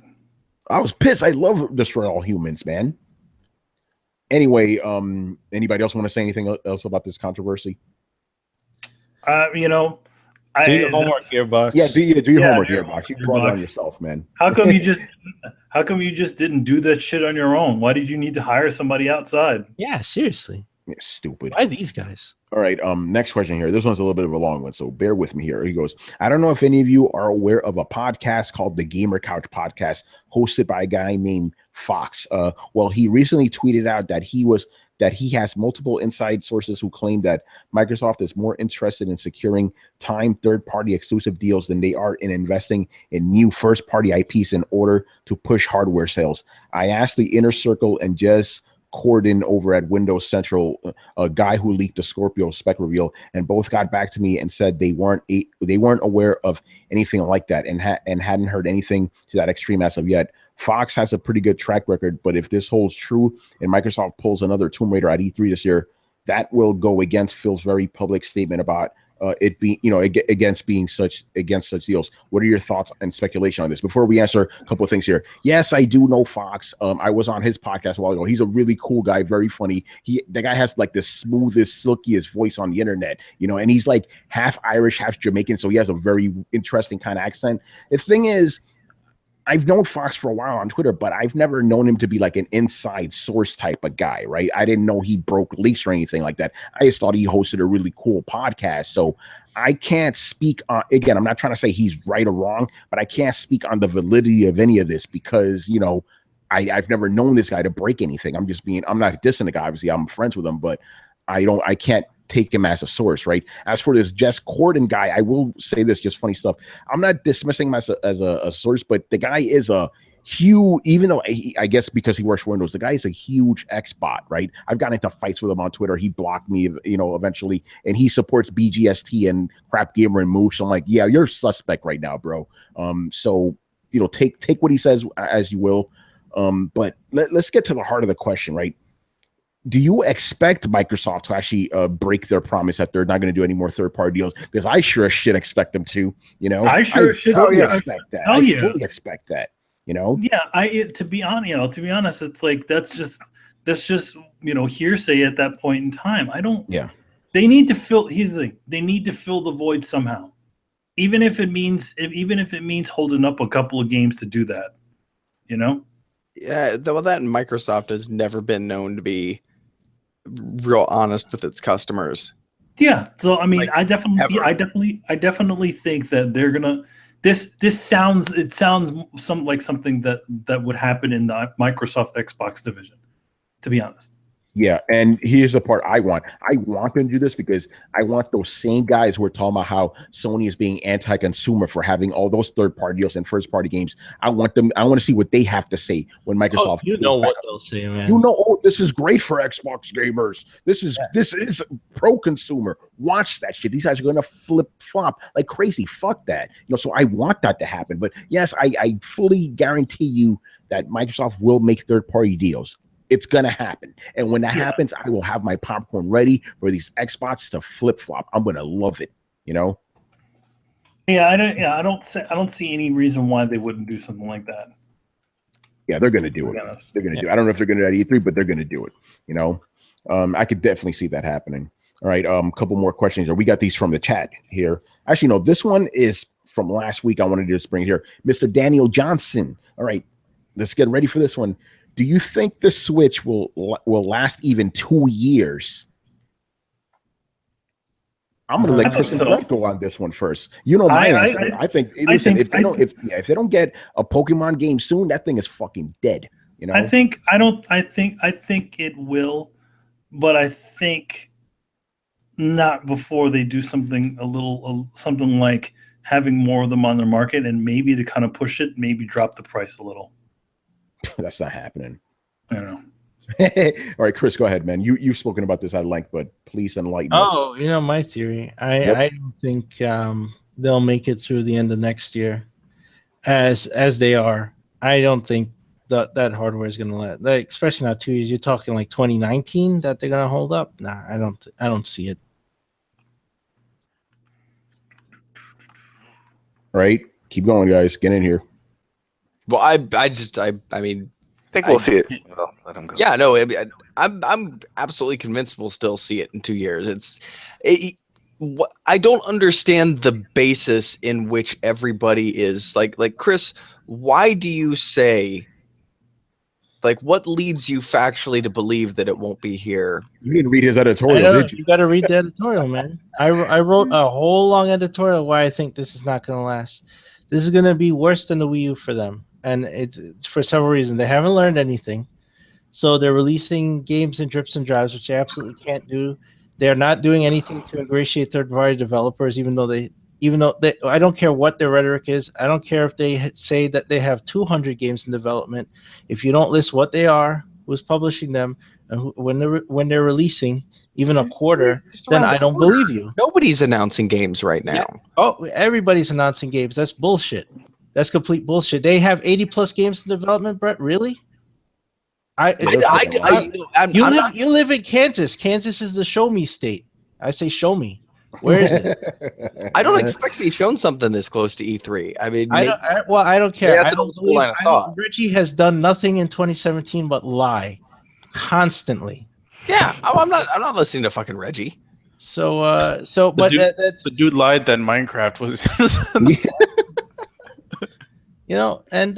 So you have they come out with a whole bunch of logos, most of them which aren't game makers anyway. Yeah. And then there's 80 plus games in development.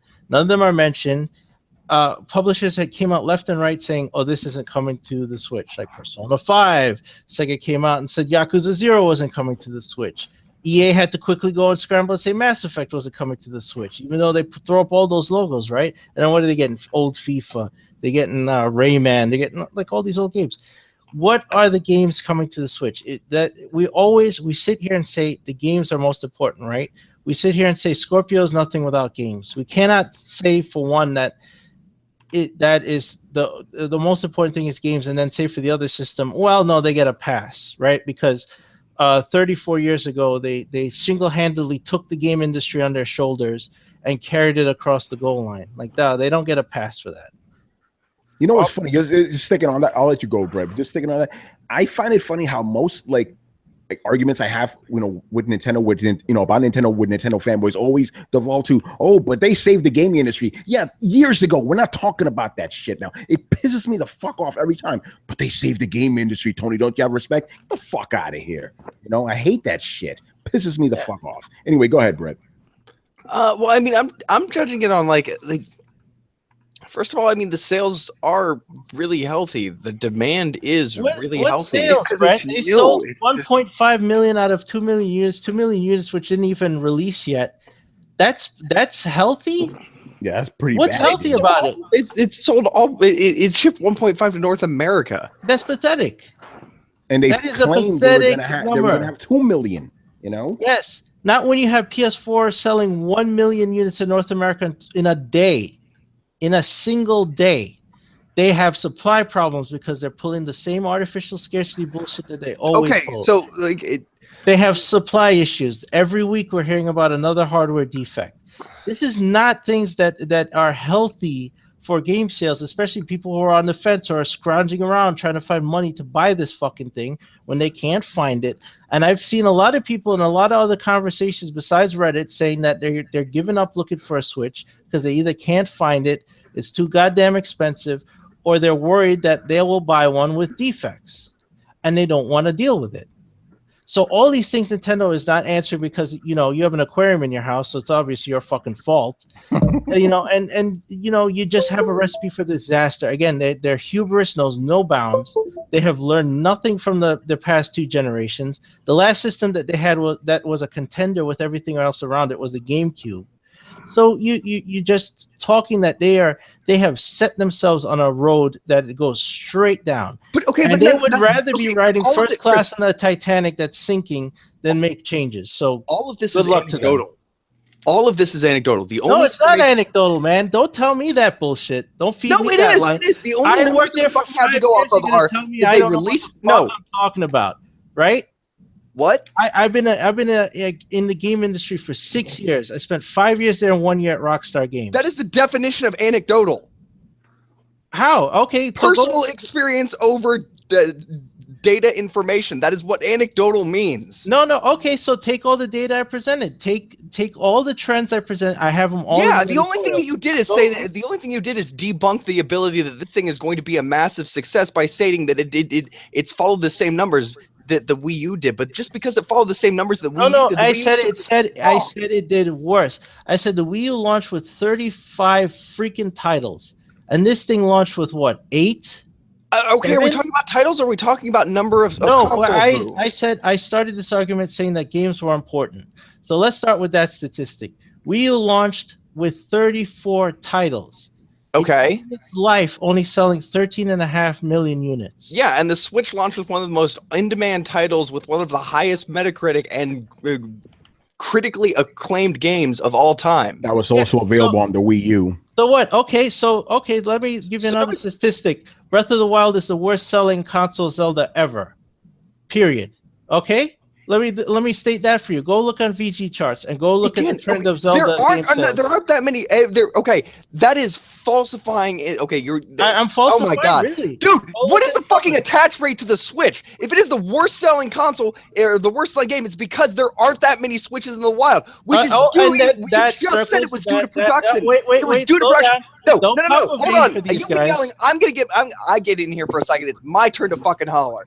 They have sold out of all of the Switches they produce. There is still high demand for them, and it is one of the highest attach rates to a system at any of fucking ever. No, okay, so the Vita has the highest attach rate when it comes to the portables.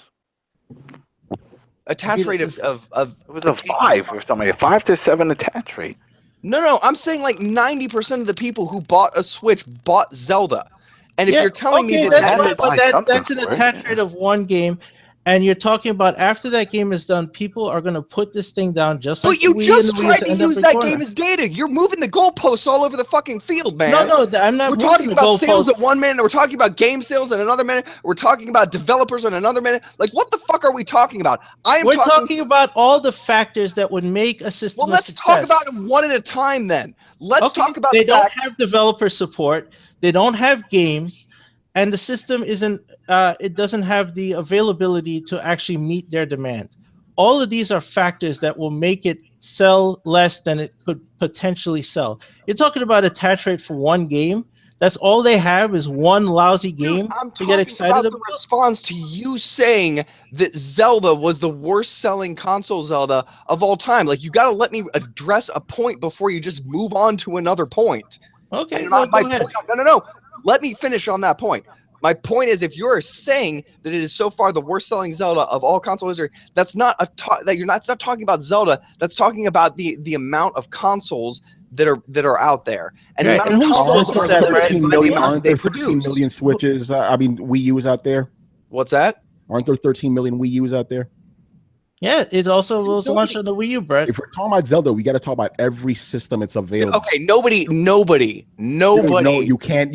I know where you're going. You can't do that. You can't just discount it. You can't discount it. You have to count the Wii U version. Why isn't it selling on the Wii U? That's what I want to know. Because nobody bought a fucking Wii U. 13 million people. It's the highest rated Zelda of all time. It's the highest rated Zelda. So by your own argument, you just killed yourself right there. Because if this game had the attach rate you claimed, then people on the Wii U should have bought it. People should have dusted off their Wii U's and go, I'm excited. I've been waiting for Zelda for 5 years. Yeah, most of the Zelda fans that I've talked to, and this is anecdotal, but most of the Zelda fans that I've talked to completely skipped out on the Wii U.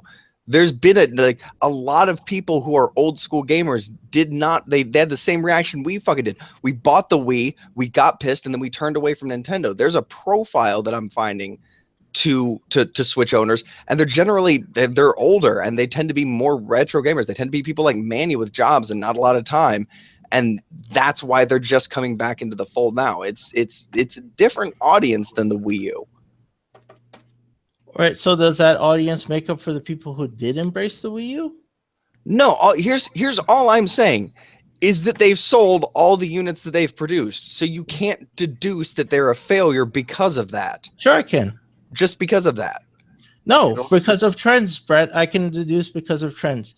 You're on the third run of motion controls and weak hardware compared to their competition. So let's look at the Wii. The Wii was a rousing success. It won that generation, over 100 million units in the market. I don't remember the exact number, like 104, 105, something like that. Gigantic number, right? Okay.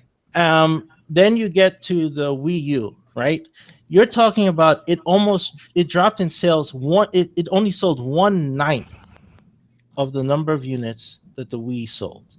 You dropped down like what, 78% or 82%? I forgot. It's abysmal. The demand for the Wii U was way lower, though. You could find that shit on the shelves a week after it released. But why is that? What are the reasons that the Wii U was would demand? Because it was a stupid idea, and Nintendo had spurned their customer base. Okay, you know, everybody makes the excuse that they had bad marketing in the beginning. The gamepad was a stupid thing to show. People didn't know if it was an add-on or blah blah blah. Okay, so it took them years to get past that. They still launched with a ton of games. They still had the good graces of third-party developers, and that faded off real fast. So while you're saying that people have come back into the fold who bounced from the Wii and went, bah, I'm tired of this, and now are excited for this system, the opposite has happened with developers. Developers supported them through the Wii U, realized they didn't get an ROI that was even close to what they were promised, and then have now bounced from the Switch. So you have the opposite effect. So without a library, how long is it going to be before people just get disengaged from this system, and more people who would get attracted to this system go, you know what? There's nothing really else here to play. System. Because nobody wants to buy a $360 Zelda machine. No, I said indie developers are all over this system. And indie developers are all over every system. Indie developers are on PC. Indie developers are on Raspberry Pi. Indie developers are on PlayStation and Xbox. It's still a library of games accessible to you. Yes, but I don't need to spend another $300 to play a library that is already accessible to me on 2 platforms. Everybody pretty much owns a PC, and people have already embraced either PlayStation or Xbox or both. There's over 55 million PS4s in the market. Why would tell any of those people why they need to play Shovel Knight on a Switch versus they could just get it right now for $10? Because you can take it to work, and you can do it on your phone.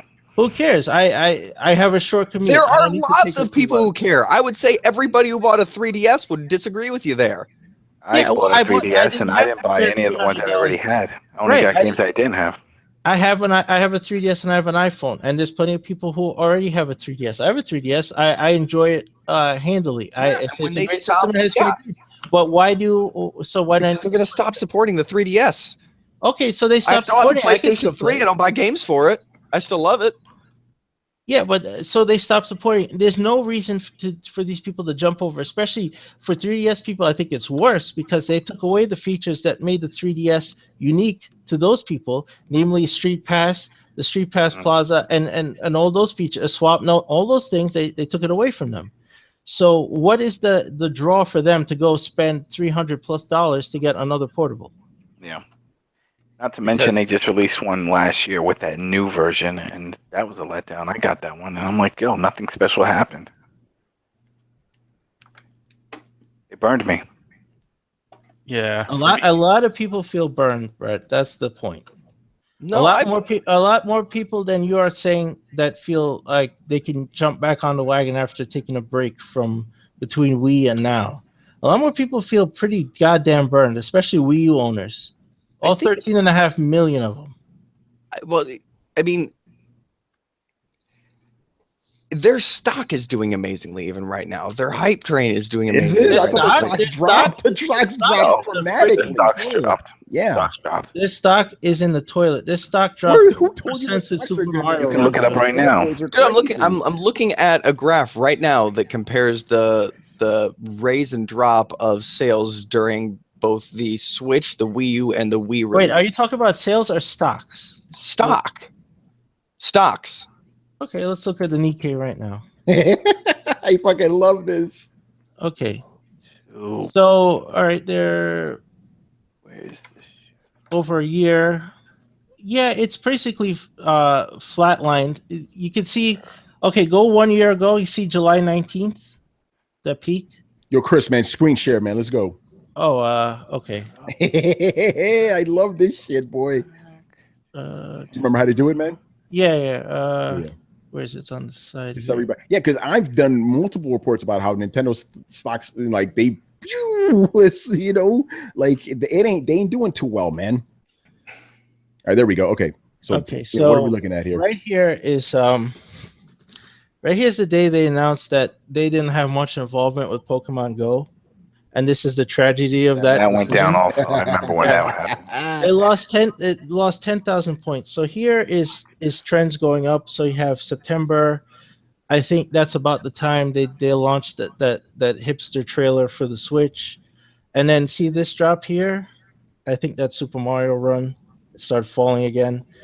This is the end of the holidays. Pokemon, remember that? Pokemon. This is the Pokemon bump, and it falls off again. And then see this dead zone here? This is even with the Switch announcement, right?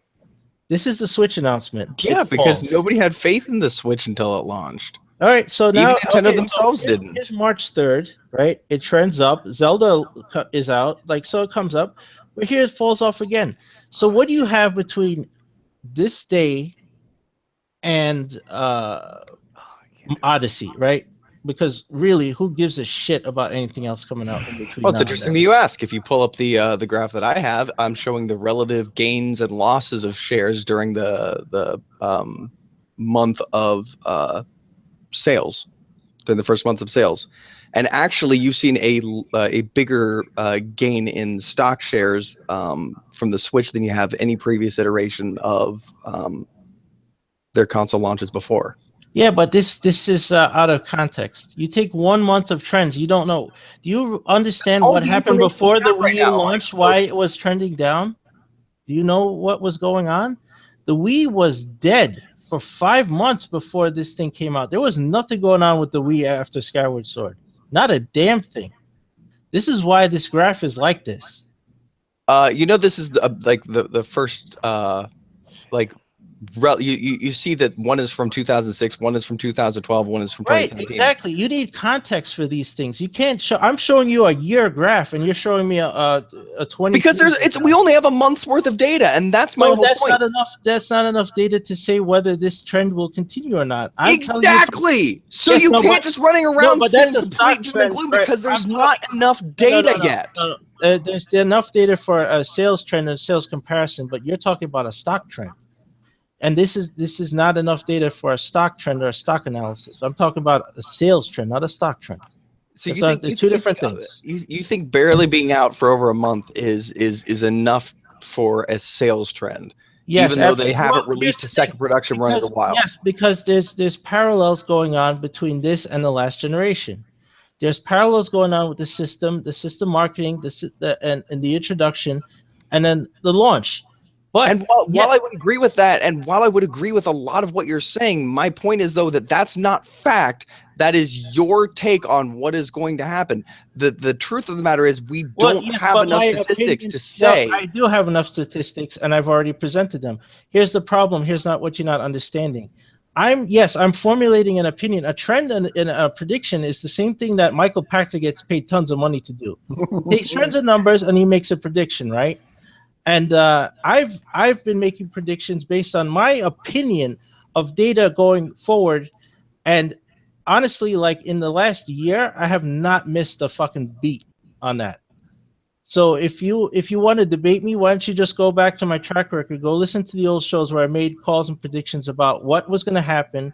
I even said what the NX was going to be, man. Dude, I called without any Fantasy and fucking Shenmue information at the same time. Don't talk about having correct predictions, because I've had my fair share too. Yeah, well, so why are you doubting me on this? What I'm saying is, there's not enough data out there for everybody to say that this is doom and gloom. Everybody wants to point to the failure that was the Wii U, and the Wii U, in my opinion, becomes on the back of the failure of the Wii. They spurned us after we bought the Wii. Really, spent the Wii money wasn't on a the Wii. failure though. The fourth best-selling console of all time was a failure. That's not a failure. Yes, it was, because it was riding on. Right? How do 100 million consoles is not failure, bro? Because look how fast it died. I mean, Well, it still sold 100 million. That's not a failure in any. So is it 3DS okay, so when you failure? pre-order a console, are you not going off of its previous iteration's reputation? Yeah, and Nintendo fans, that's what they do, obviously. Okay, yeah, But and the so Wii was of course the Wii would sell, but then the Wii spurned so many people. Sold the Wii horribly. didn't take So off. you're talking about the Wii didn't previous take off console right away. Yeah, The Wii took a year to take off, bro. It didn't just come off right away. The Wii was so hard to find forever. And again, this is the problem that we're coming into, because all of this boils down to the number of units that Nintendo put into the wild because of artificial scarcity, which makes a lot of these sales statistics and a lot of these predictions fucking null and void, because we're limited. Right, they're doing the exact same tactic right now. They're doing the exact same tactic right now. Go out and find a Switch. Yeah, no, it's even worse, because it's not only did they do artificial scarcity, but the demand for the system is actually way higher than they expected. So that, combined with artificial scarcity, has made the thing damn near impossible to find in the wild. Right, but see, you can't do that. Wasn't there not supposed to be any even sort I was talking about He did say that, but he was full of shit. Even back to the meat of the question, like I was asking Tony, can Japan hold a market up by itself? And like the Switch is on pace and or outselling the PlayStation 4's release in Japan in an equal amount of time. So yeah, but see, that statistic doesn't mean anything, because you have to. This is a global system. I don't give a shit what they're doing in Japan. I give a shit what is happening around the world. Well, but if we went based off of Japan, then Xbox would be in the tank, because they only sell like 2 or 3. You guys didn't hear the first part of the thing I said. If we're talking about the ability of one market to support a company, in other words, can Japan by itself support a Switch and keep the Switch from being a failure and disappearing in 2 years? If the answer is yes, which I think that it is, then you do need to look at the Japanese sales numbers, because if it becomes a big thing in Japan where space is limited and people are highly mobile, then they could root themselves and not sink on the ship based off Japanese sales alone. And that might keep the market alive in America, because it is region free. And if they come out with a multi-language support, you don't need to import games. You could just download them digitally, and you don't have to worry about importing games. So you no longer have that divide in your library. Like these are all important things. So if it can support the system through Japan alone. But you just made a huge assumption. Multi-language packs, who's going to make that? There's several of them already. You can get Disgaea 5 now. You can import it now and play it in English. There's a lot of people breaking street data on it just by doing it that way. All right, that's going to be consistent for every game. Every game. I don't know that it's going to be consistent for every game. There's not the data on that. Everyone, multi-language packs for everyone. And Japan can apparently hold up the entire game industry, people. So don't worry about the Switch. I'm completely wrong. I'm not saying that. I asked it as a question. No, I concede, Brett. Apparently, Japan is the gold standard for video games. We can measure everything by just that stick alone. So forget PlayStation. Dude, okay, don't be putting words in my mouth, man. Like 24 hours, more than the Wii could sell in, more than the Switch could sell in 3 weeks in the same market. Well, it's okay. I'm saying you don't have the data to predict the death of the Switch. You may have the data to say that people can't predict the success of the Switch, but those very same arguments are the reason that you can't predict the death of the Switch. No, I can't predict the death of the Switch. And at that point, that's theory, and I have to disagree with it. All right. Well, we'll see who's right. That's why I'm sitting back and having popcorn, buddy. Because I'm gonna bank on my intuition being more informed than yours is. All right. By the way, I want to thank both of you. I've been waiting weeks for this to happen, and it finally happened, and it was fucking glorious. Oh my god, that was so. By good. the way, I agree with Brett because I agree with Brett that Japan can hold down a system because I think that the Throwdown and his fans are the only ones supporting the Vita and keeping it alive. By the way, just to support what Brett said, Japan was the only one keeping the Sega Saturn alive for fucking 4 years. As a matter of fact, when the Dreamcast was announced, the Japanese guys were pissed off. Like, what the fuck do we need a Dreamcast for? We got a Saturn. You know, Wait, that's what I said after 32X. I'm like, you motherfuckers. Yeah, but in America, it's like, shit, yes, Dreamcast. Oh yeah, it was right for Dreamcast. But yeah, so Japan can keep a system afloat, right? But yeah, again, for me, you know, obviously the sales numbers matter, but to me it's like, okay, Switches, and Brett, I know you're going to jump on my ass about the Switch, is superly underpowered, right? Right now the games aren't really there, and they're not really going to be coming out until, like, what are they doing this year that's going to help them sell 16 million consoles like all these idiots are saying? Nothing is coming out. You think Mario is going to sell 60 million? Get the fuck out of here. And as we've seen, Nintendo can't even produce enough systems to meet the demand for the games that people do want. So that's one thing. No, and I'm not saying it's going to be the top selling system, but I'm saying it's not going to be dead in the water in 2 years, especially with Japanese support. I'll say this: if they release that Pokemon game, which I know is in development, the system is good. If they could produce enough consoles, they're good. But as it is right now, because again, I could only see what's happening right now. I don't see the system being like a super success like the fucking Wii was, you know? Oh God, no! Like, no, it's I expect this to take the market share of the Vita and the 3DS eventually, and that combined with its demand for Japan will keep the system from being being in its death throes. Nintendo is not going to go under. I'm not saying that they're the most successful or the greatest company, or the most brilliant company ever. I'm saying that they pulled their asses from the fire, and we've been talking for years about, is Nintendo going to die as a hardware manufacturer? That they, in my opinion, no, they are not now. And whether it's demand or whether it's hype or what, I think that they have caught on to something even, and this is why I called Tony, and we had a 20-30 minute long conversation about whether or not Japan can support a console in the market by itself. And that is vitally important because the way that Japanese people game is entirely different.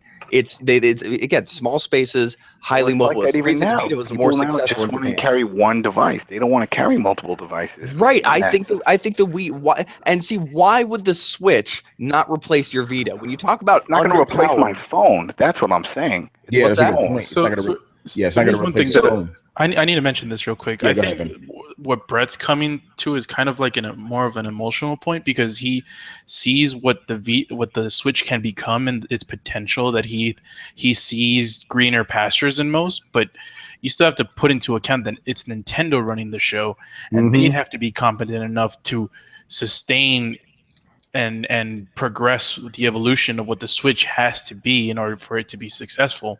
Oh, I agree. But that's where my argument comes from. It said they haven't learned a damn thing.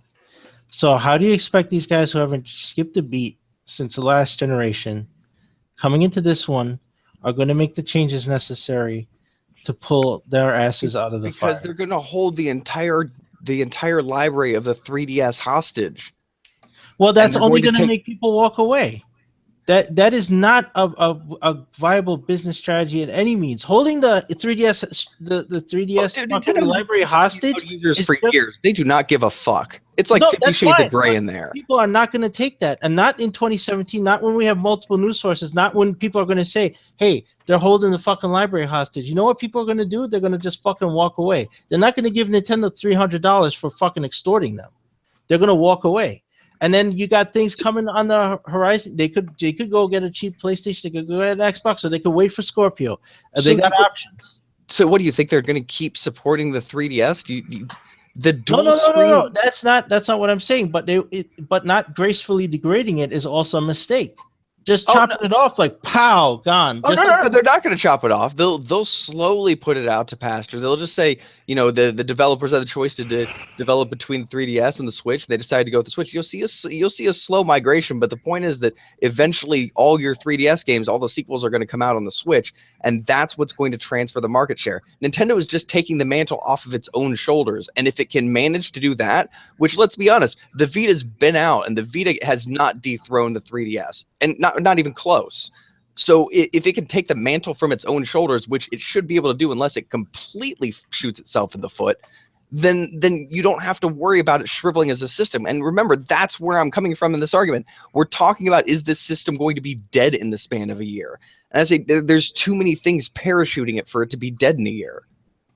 And on top of that, it is a super underpowered console, but it is not a bad handheld. It outperforms the Vita in spec testing. It can. Well, it should outperform the Vita in spec testing. That's what the fuck I'm saying. So unless Sony's going to come back with, here's our new handheld. Oh, by the way, we can do more. Like that's not you and I both know Sony's done with. No, and that's what I'm saying. Nintendo has cornered the market on handheld, and that. Well, no, iPhone and Android have cornered that market.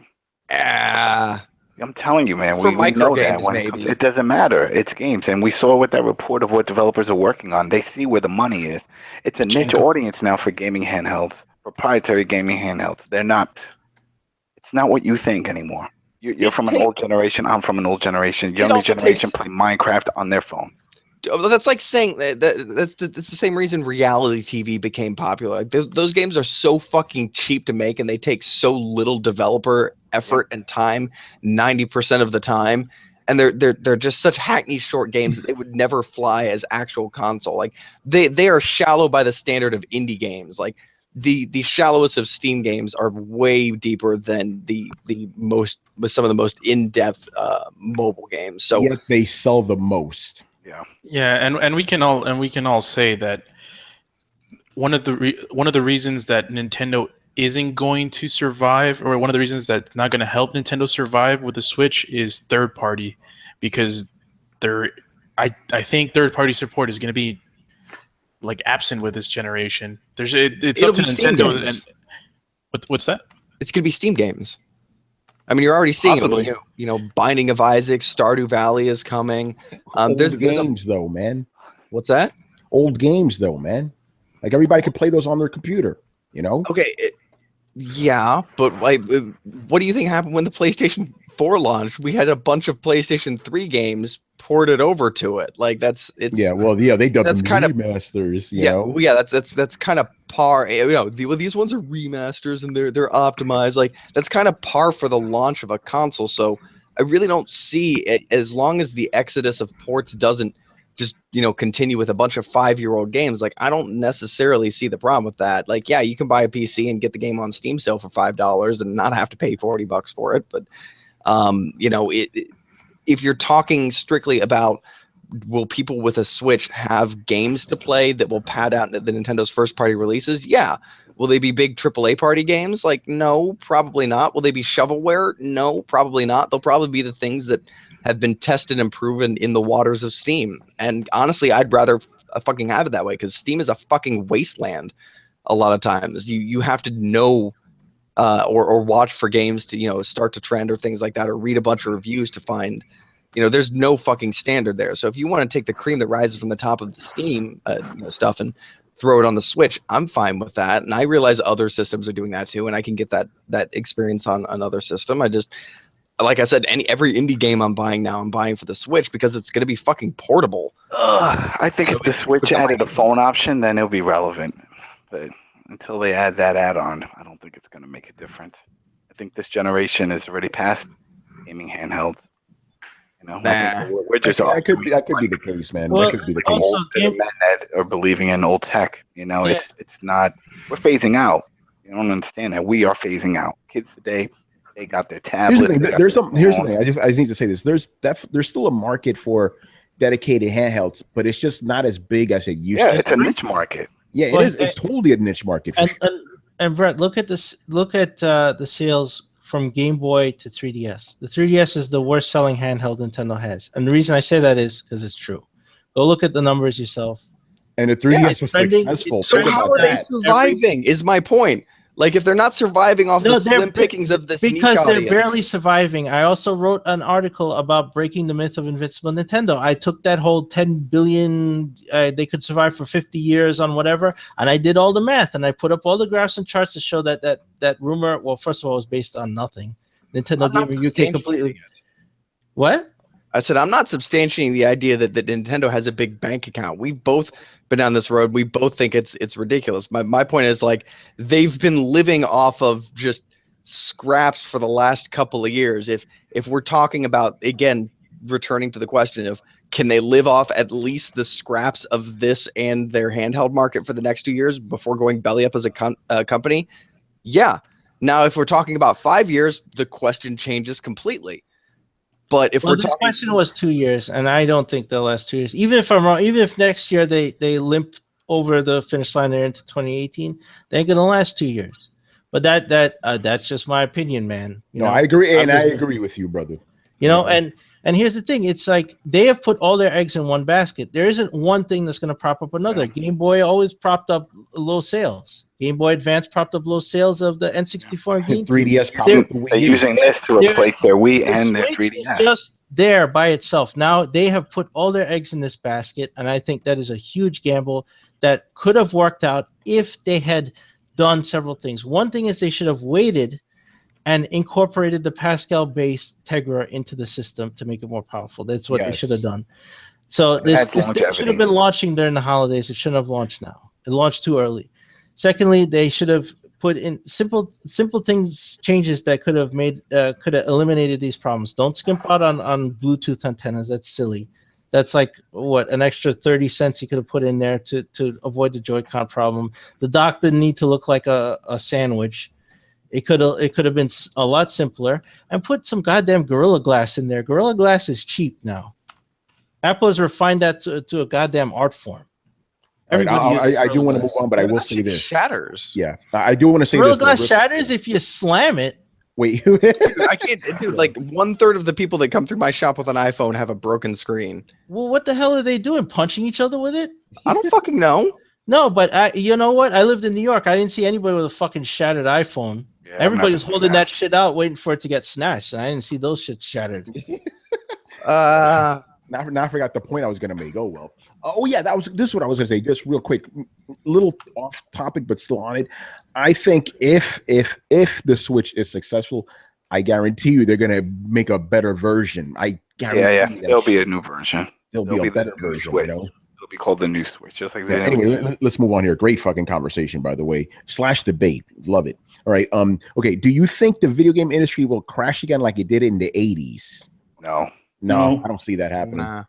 Things are going too good right now. It's too evolved at this point. Yeah, don't listen to Peter Molyneux. When is that guy? Yeah, no, it's not happening. Did he actually say that bullshit? He did, yeah. He in some press conference with his new studio, he's like, "Oh, the game industry is headed for a thing, and indie studios are going to suffer," and all. He said all this. It's headed for a crash. You know? Did he say this shit recently? No. It's like at least 2 years old. Oh, it's on YouTube. It's going to be the greatest. Obviously, a soothsayer like Peter Molyneux. Yeah, no, I don't even. Nah, it's not happening. It's not happening. No crash. No, I don't think a crash. I mean, to be honest, the game industry makes more than the movie industry. The movie industry wishes they made as much as the game industry. If you look at the state of the film industry, especially look at Sony Pictures. Oh yeah, man. Yeah, I mean, come on. That's the whole reason why the whole company is moved toward a video game centric thing. Because Sony PlayStation is the only brand. Yeah, their TVs. No one's buying it. Listen, if Sony PlayStation didn't exist, Sony wouldn't exist. Yeah, because a lot of their old hat media is just not doing well. They're signing these shitty ass movies. Producing those things. You have the last James Bond movie. But what else did they have after that? Fucking what was that? The Adam Sandler bullshit movie? We'll see how Spider-Man does. We'll see how Spider-Man does. I mean, I'm sure that's the whole reason why they wanted to do that, because they know it was going to save them. Yeah, it was going to save them. And then, then again, their TV divisions, not doing well, even though they make decent TVs. Every part of them is just bleeding money. That's why they're closing studios or closing closing internal studios within Sony. Yeah. All right. And the last question here from Mr. Dip-Dop Doopity. He goes, what is more likely to happen? That The Last of Us 2 will outsell Uncharted 4, or that the new God of War will outsell Uncharted 4? Okay, interesting question there. That's interesting, yeah. Last of Us 2. Yeah, I was going to say Last of Us 2. So I guess basically to break it down, which game will outsell Uncharted 4? The Last of Us 2 or new God of War? I think. By the way, I don't think any of those would happen, and they're not even fathomable. Like get this straight. Uncharted 4 hit a freaking lightning in a bottle. Like, not only is it a really good game, which sold it, but it got bundled with the PS4 at the perfect time. Like, I think last year's PS4 sales are going to be the best in its lifespan. And interesting. And you couldn't find a PlayStation without having it bundled with Uncharted 4. Hey, Carlos, just, I could be wrong about this. So I'm not making like a big bold declaration. I say this year Sony could actually sell more with that Destiny 2 bundle. So yeah, people love sequels, especially possible. The Destiny. Yeah. So yeah, that's I see if. I think it all depends about timing and what else comes out during that window. I'm telling you, I think the big bundle will, if it is that window that they keep talking about, Red Dead will be the killer of all. This is actually a hard question. Let's just go with that. I don't know. I don't know which one will outsell Uncharted more, to be honest. I believe Last of Us 2 has the best chance because Uncharted 4 I don't think anything is going to, but I think out of the two, which will sell more, like God of War is a reimagining of a franchise that a lot of people are either hesitant about or they haven't played a lot of the old games. I think that Last of Us was recent enough that a lot of people played it and kind of got it on the ground floor, and it created such a buzz that I think not only will everybody who played it before play it, but it'll draw in a lot of new people. And usually you see kind of a diminishing audience, which obviously I think at least part of the reason you didn't get that with Uncharted 4 was it was fucking bundled with everything. That's actually a good point because The Last of Us 2, Last of Us is on the come up right now, right? God of War, it's been diminishing. God of War 4 could potentially bring it back up, but Last of Us 2 is definitely more on the rise than God of War 4 is. So I see what you're saying with that.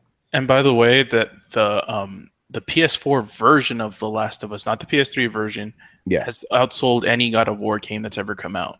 Whoa! I think that ends the argument right there. Then I think that says it all right there. Yeah, then. So The Last of Us on. Oh, go ahead. That's just a fact mic drop right there. No, I can't. No follow up to that. Yeah, The Last of Us on PS4 has sold globally over 5.39 million units, and God of War 3 I think is the best-selling God of War game, and it's like 4.8.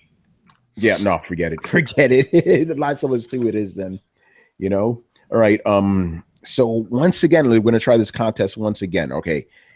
What was, if you want to win a free PC, which is Steam copy of Torment Titan Numeria, which is supposedly like one of the hottest RPGs out there, in the comment section right here or on the Coalition, please tell us what was the first Western RPG you ever played, and just give us a nice little story, like about it and stuff. We'll pick somebody at random and we'll give you the code on Thursday. And if nobody wins it, then nobody wins it. I think that's it. So thank you for watching and listening. Leave us your questions in the comment section of this episode here on YouTube or on the Coalition, and we'll answer them on next week's show. Subscribe to Throwdown on SoundCloud, iTunes, and YouTube. Follow us on Facebook and Twitter at Throwdown Show. Links are available in the description below. Once again, our show is Tony Polanco, and tonight joined by Emilio Lopez. Gamma Crush. Later, guys. Chris Seeley. Hey, take care, everyone. Carlos Romero. Go watch anime. Brett Murdoch. See you, everybody. And Adam Vale. Go watch some lucha. And play Persona 5 because that'll change your life. Yes, man. All right, people. Later. Later. Don't do drugs. Peace. Jesus.